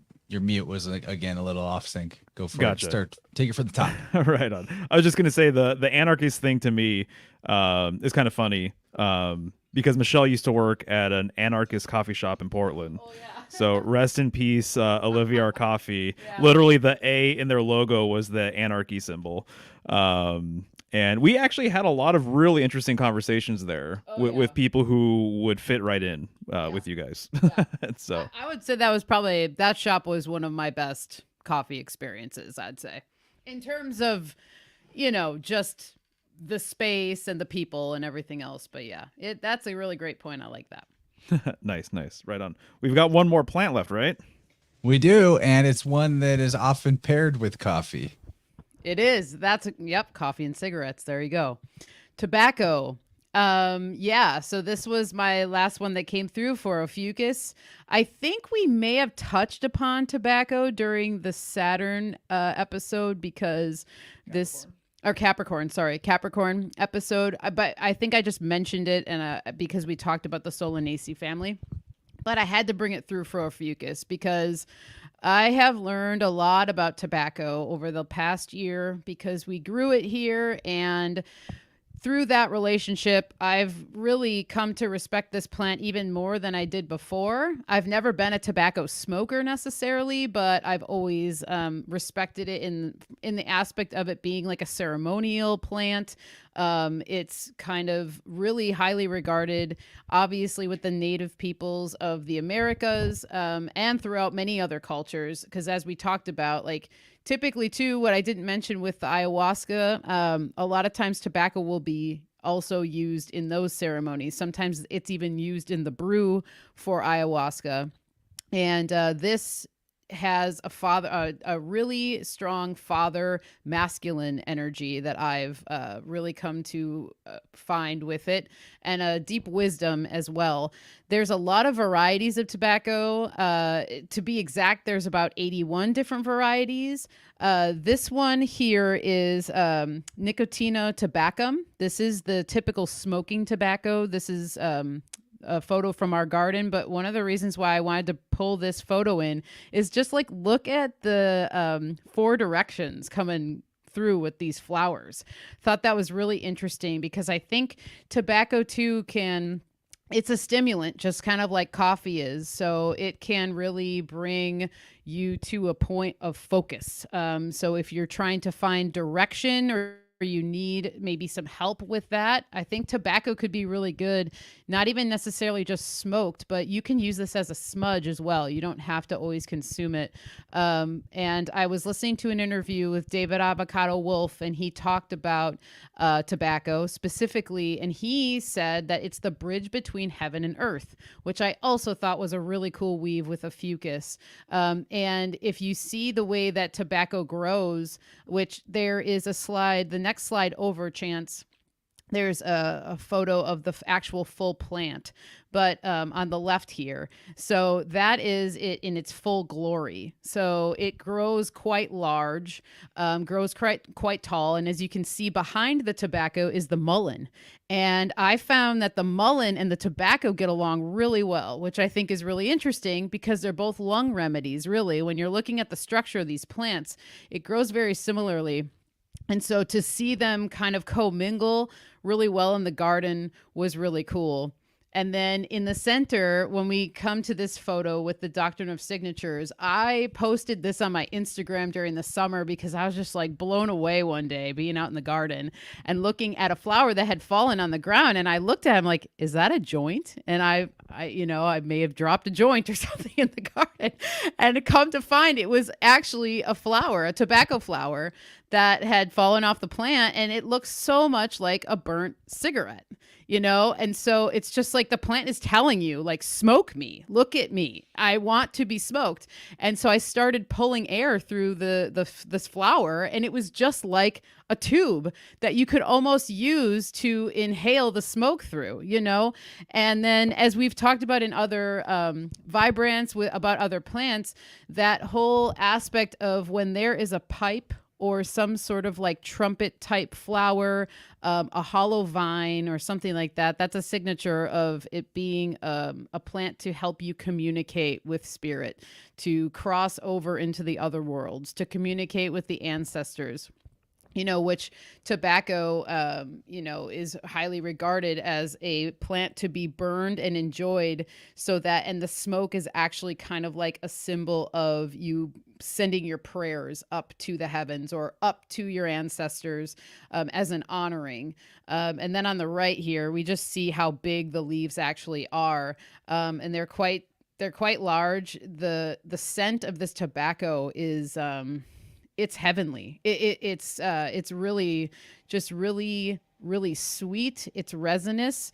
The stickiness of this plant is very similar to cannabis, I would say. And so when you're harvesting it, your fingers get very sticky, and you actually you can get even the effects of it just from harvesting it, which I experienced.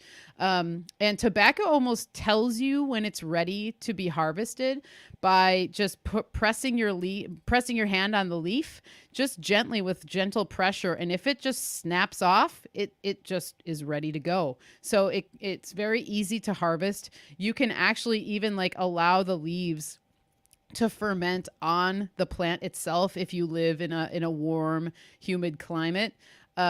Coffee likes warm atmospheres. Even when you're curing it and drying it, it likes to be put into tobacco. What did I say? Coffee. Oh, sorry. Coffee. Oh God, coffee on the brain. Holy shit. Yeah. So it likes to be in a warm atmosphere when it's dried. So down south in the United States, they have coffee barns. They'll use old barns to hang the coffee, and then they dry it in there. And sometimes they'll actually light fires, and then they smolder it down to coals, and they allow the smoke to cure the tobacco, and it imparts a different flavor. There's a whole huge awesome history of tobacco and how to cure it, and different methods that I highly recommend people looking into if you're interested in it, because it's really fascinating and it's really cool. But yeah, I've really grown to love this plant so much from growing it and learning about it. And one of the cool experiences I had with it is I had some of it drying in our garden shed, and I had other things that I had to carry in at that time. So my hands were full, but I had all this tobacco. I'm like, all right, well, I kind of just want to let's try and make one trip.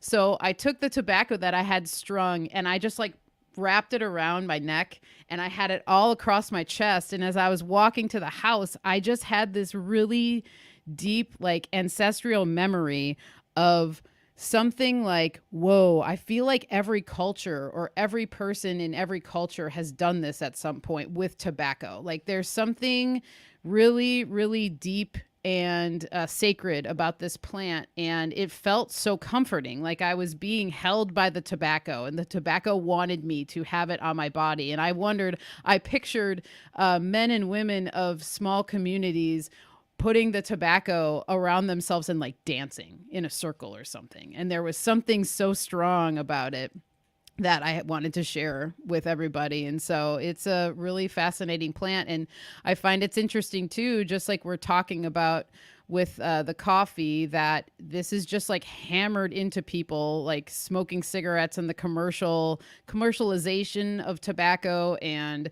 the commercial side of cigarettes, and all the chemicals that are on it, and everything else, that by the time you're smoking a cigarette like that, it's tobacco, but it's so many other additives that the tobacco is almost kind of lost or something. It's very strange.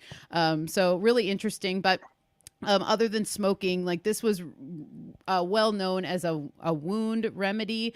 This also has an ability to kind of stop the effects of snake venom. So sometimes it's even put into drawing salves or pulling salves, like a black salve that has maybe activated charcoal in it and bentonite clay. You can add tobacco, and it can help to staunch the effects of a venom from a snake, or actually pull things out of the body, which I think is implied by the trumpet flower as well. There's some sort of sucking, pulling, vacuum sort of energy that comes from it. And the seeds of this plant are super, super tiny. What we're looking at on the right produces thousands of seeds.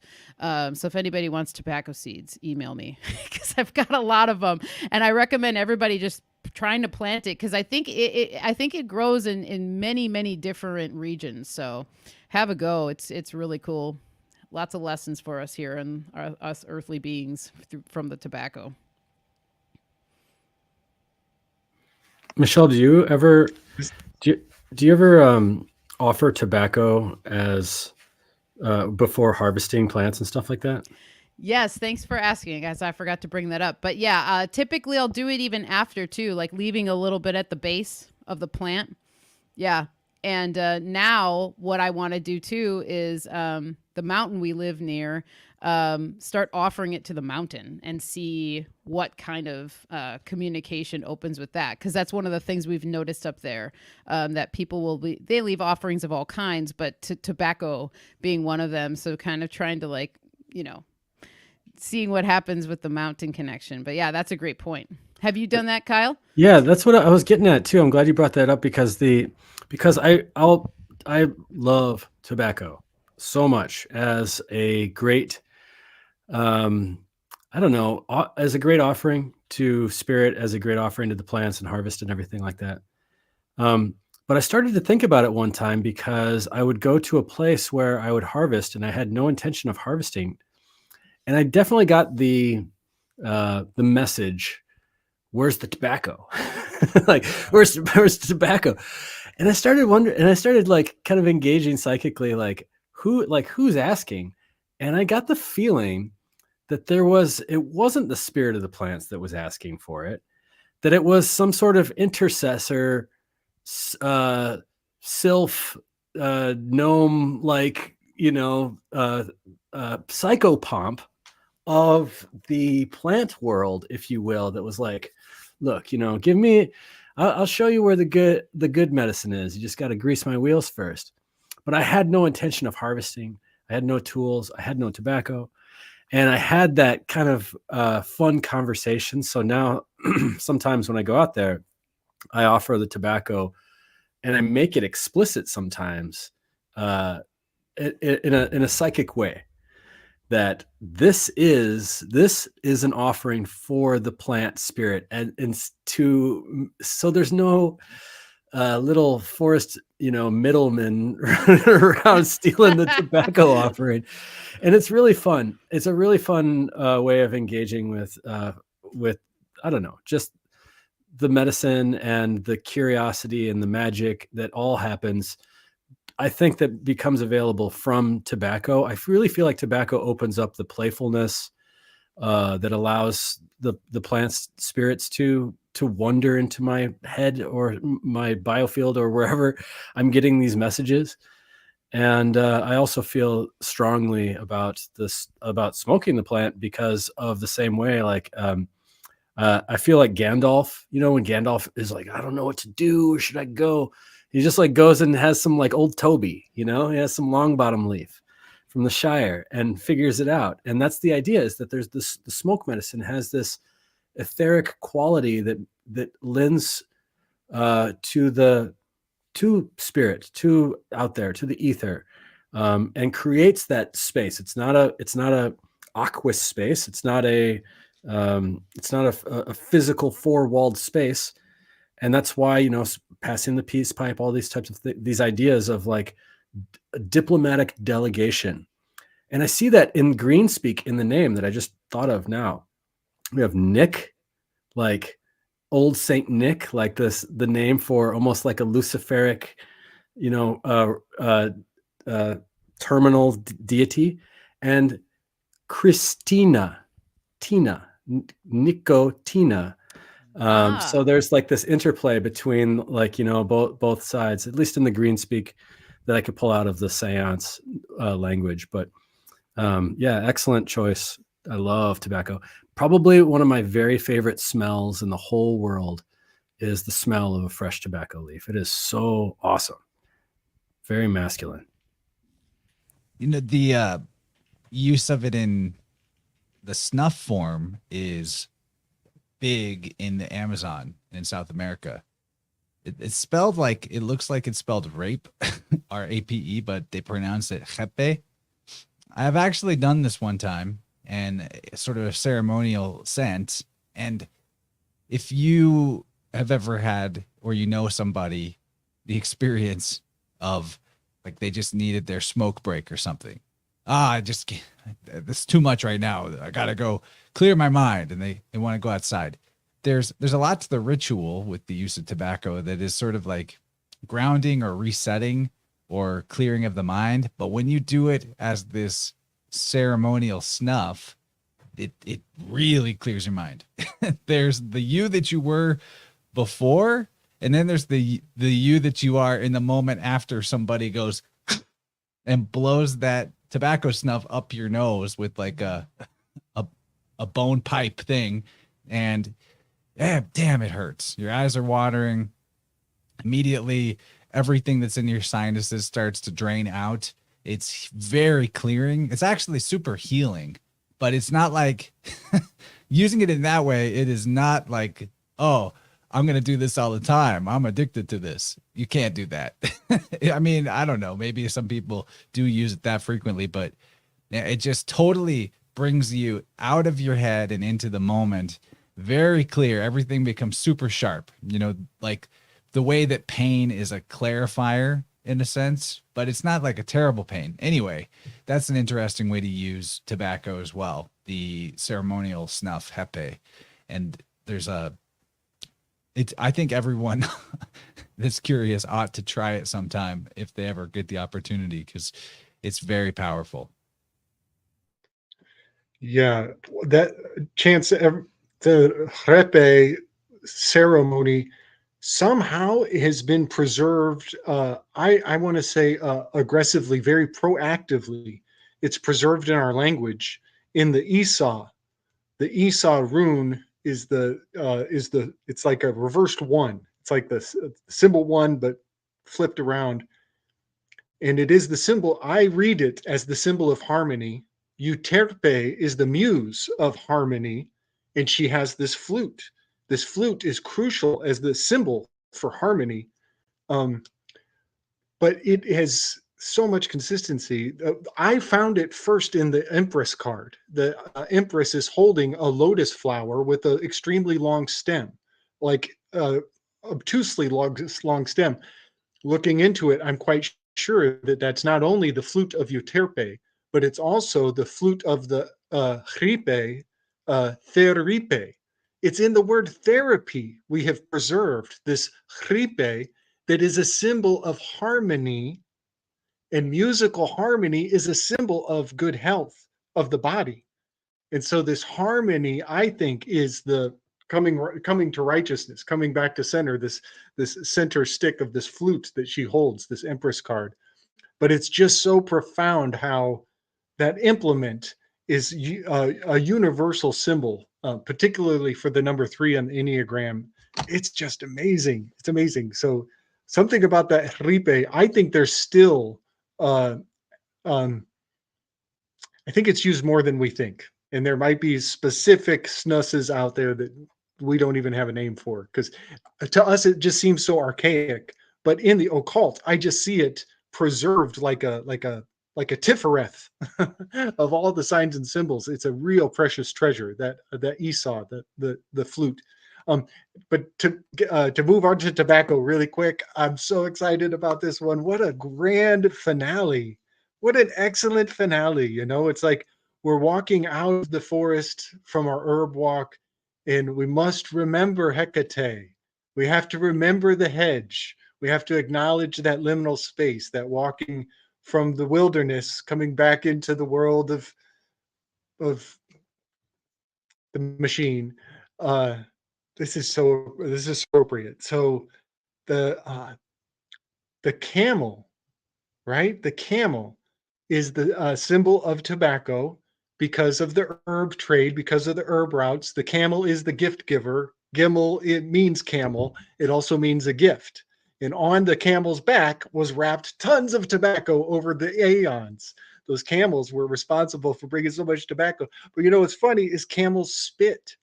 Camels are amazing at spitting, which is something that people who chew tobacco do.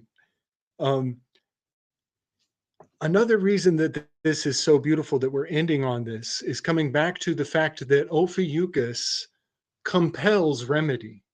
There's something about finding this lost aspect that draws you in and makes you want to seek out this mystery. What else is there? What needs to be fixed here that people aren't hip to the 13-month calendar? Why aren't people hip to a 13-month calendar? And there is good reason, and the adventure of finding out why is important. But the tobacco has this same thing going on, where they've vilified your bruja, your tobacco bruja has been vilified. In fact, they killed the man for selling Lucy's. You know what I mean? Your access to these medicines has been captured and turned into dangerous political mental fixations. These vices have been harnessed. Vice president.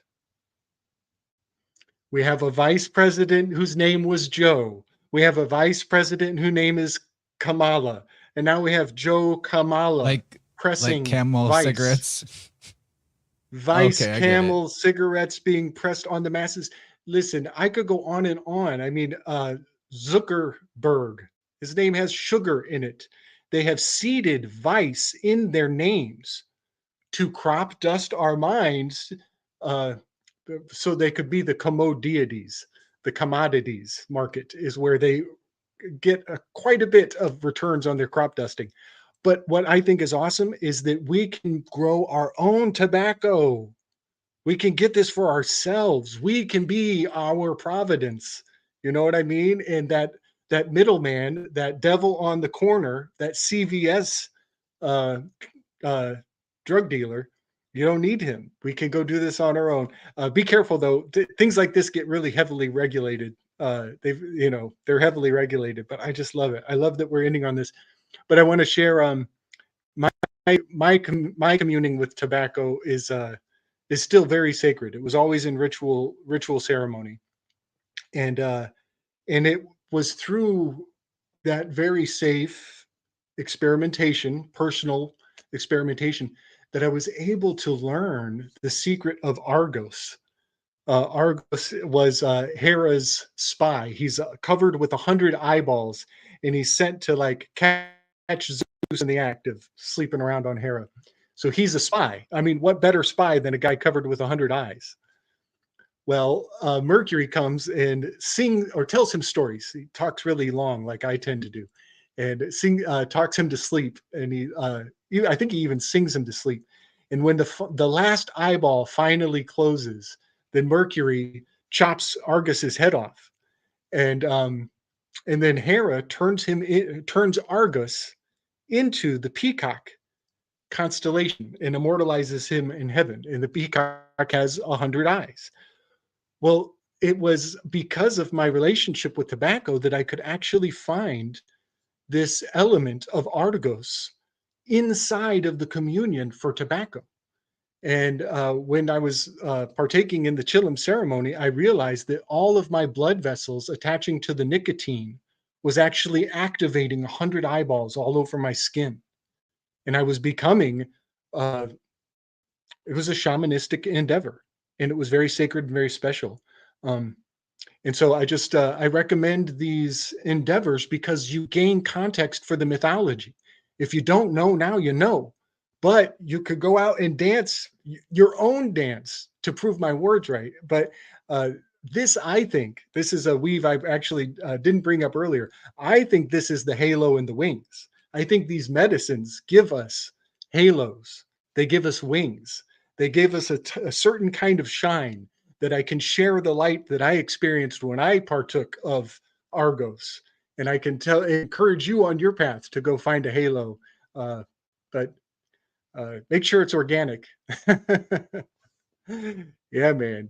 Beautiful ending to stop with tobacco, because it has that shadow that we're trying to cleanse. And I think we're doing a pretty decent job. This is an awesome final finale. Does it have to be though? Are we sure we can't all get together and do this again sometime? Because I feel like it'll happen.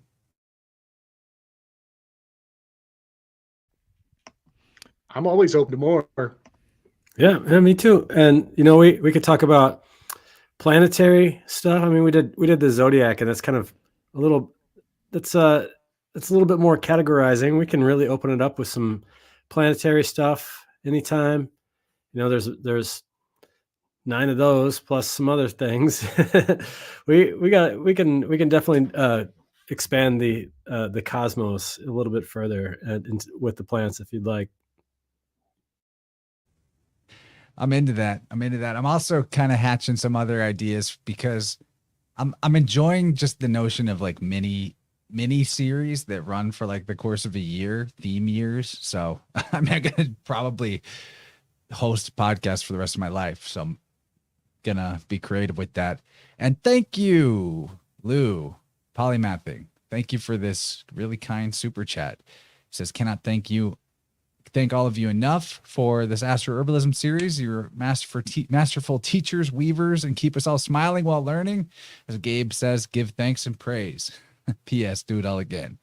And thank you for this super chat, Assassin and Braden over on Rockfin earlier with the super chat. You guys are awesome. And yeah, I think that we're there, guys. I'd love to give you all a chance to reflect before we wrap up, but I'm with Polymathing. I cannot thank you all enough. All of you here on screen with me, all the great people in the chat. This series has been a real treat, a real pleasure, a real learning experience. To be able to do this in my house is quite an honor. So I'm giving thanks and praise forever and eternally that this resource will be something I can always turn to whenever I want to brush up on my understanding of the doctrine of signatures and revisit all the potential plant allies, teachers, healers that can be accessed in this amazing divine realm that we are part of. So let's go over to Michelle and Mario first. Right on. This was fun. Thanks for having us, of course, and for being the host with the most. My final thoughts real quick, just regarding Ophiuchus, is I just feel like this center business is really at the heart of Ophiuchus, whether it's pointing to the center in the north, if that's your thing, which I think that for me, I think that was the primordial center. So the northern tradition, polar symbolism stuff that I go on about, or it's the galactic center, right? I think you can make the case either which way. Perhaps that the modern version is the galactic center, in between Ophiuchus, Scorpio, and Sagittarius, or this original center in the heavens and the original sky clock, in my opinion, being Ursa Major around Polaris. I think that that's what Ophiuchus is speaking to. And I think that this is dangerous and it is controversial because as you look for the center externally, I think it encourages you to find the center within, which is why I'm so passionate about this topic of the sacred center, right? And so that's my final thought with Ophiuchus. I also was going to mention at some point the fact that spirit and spiral, have the sp in common. And I think that's kind of interesting because there is a spiraling nature to spirit itself. And smoke being a very good symbolic metaphor for spirit and, the ether and things like that. But if people are interested in my stuff, they can find me once again at symbolicstudies.com. Michelle is at michelleshealinghome.com. And I'm going to hand it off to her for her final thoughts. Thank you. Thank you again, Chance. Thank you, Gabe. Thank you, Kyle.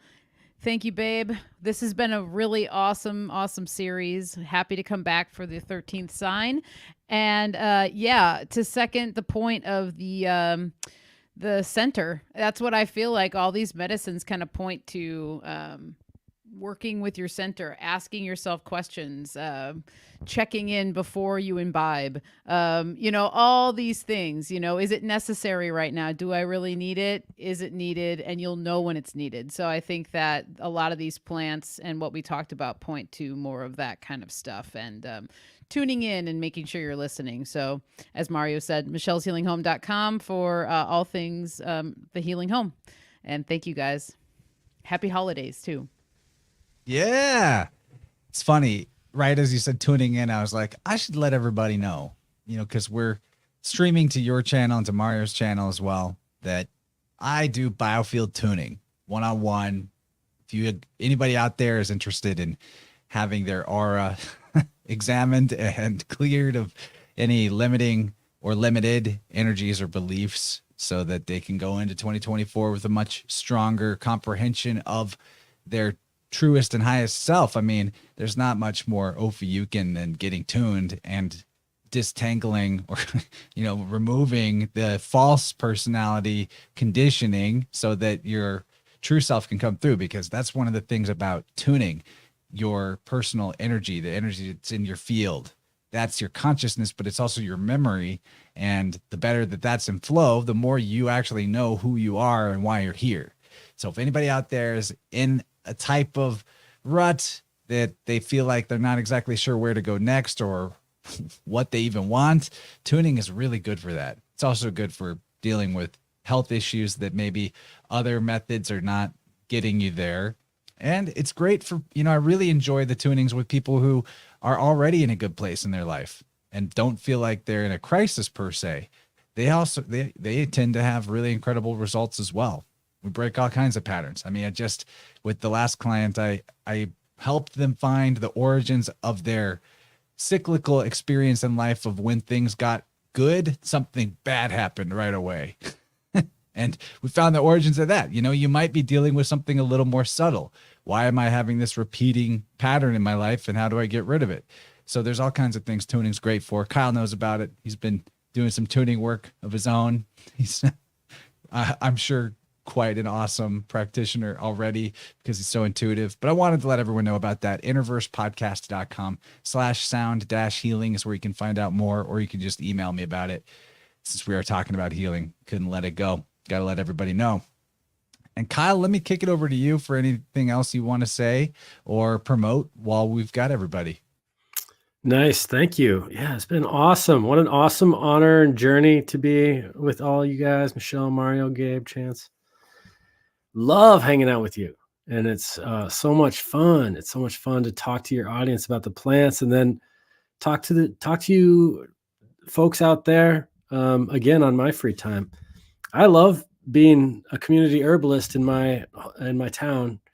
I love being the person that people could come up to at a counter and bear witness to their testimonial about their health, and whip up my potions in the back and make something special.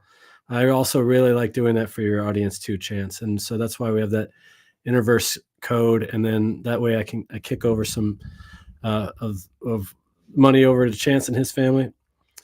And it's been really fun. I released recently a incense workshop, and that's really fun. I'm doing it kind of like an elemental way. And I've been working on just writing a little elemental incense book. I made a little workbook for this one. It's 36 pages, but so it was pretty easy. I could probably write a 150-page elemental incense book. So I'm going to work on that here soon. And I really want to thank you, Chance, for being a great mentor to me in your shows, giving away all of your fun secrets so that we could make this realm a more healthy place with the biofield. And I've learned everything I've learned from watching your shows. And then I just go for it, and I practice. And I've been I'm a clinical herbalist, but I've been offering this this little biofield tuning herbal package, and not to the public, but just for some of my clients and stuff like that. So I'm working on it. I've been practicing, and it's actually really, really fun, and a big step up in the nature of reality and understanding that and integrating that with the plants. And that's a really cool topic too, if we ever want to talk about that sometime, the plants' relationship to the biofield.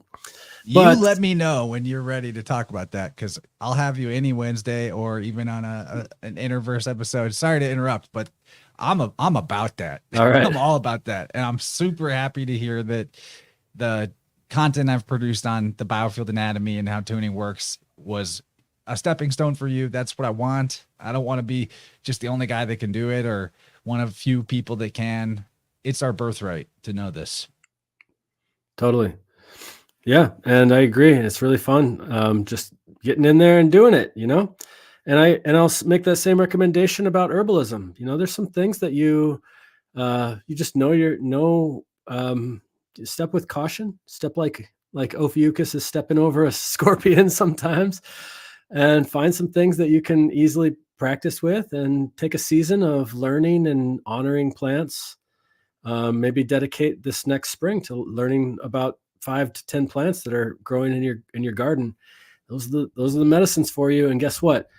They'll heal just about anything that comes up, because they're sharing the same environment, and it's really fun. Be happy to anybody out there, be happy to talk to you more about that. And I'm always happy to have side weaves with you all on the back end of things. It really makes my day to hear your voice on the other side. Thanks so much for having us, Chance. I really appreciate y'all. And Tippecanoeherbs.com is the place where you could find my stuff. Happy holidays. Thanks everybody for hanging for almost 4 hours. It's a big one. Got one more poem. Gabe's feeling sentimental, needs to see us off with something special. I'm into it. Let's finish with that.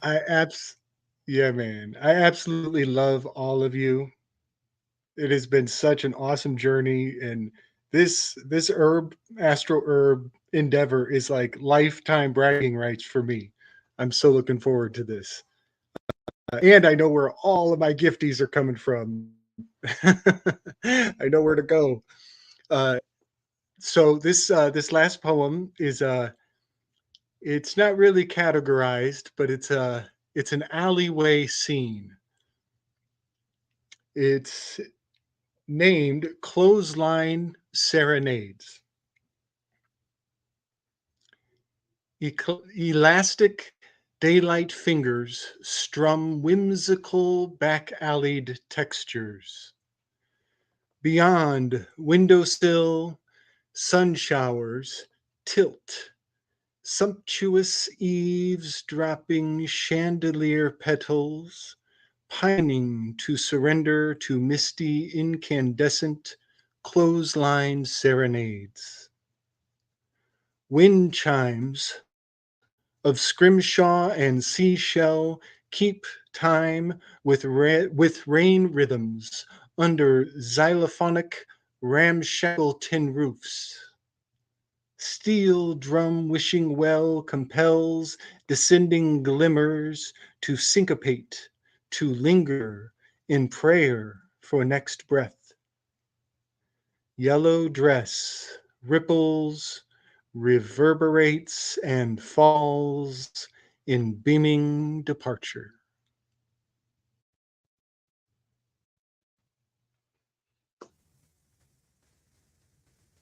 Good night, everybody. Oh, I got to Big tell love you, and Gabe. respect. Former Vice President Biden on Rockfin says Slick is now officially in his long beard wizard form. Very fitting for this graduation of sorts.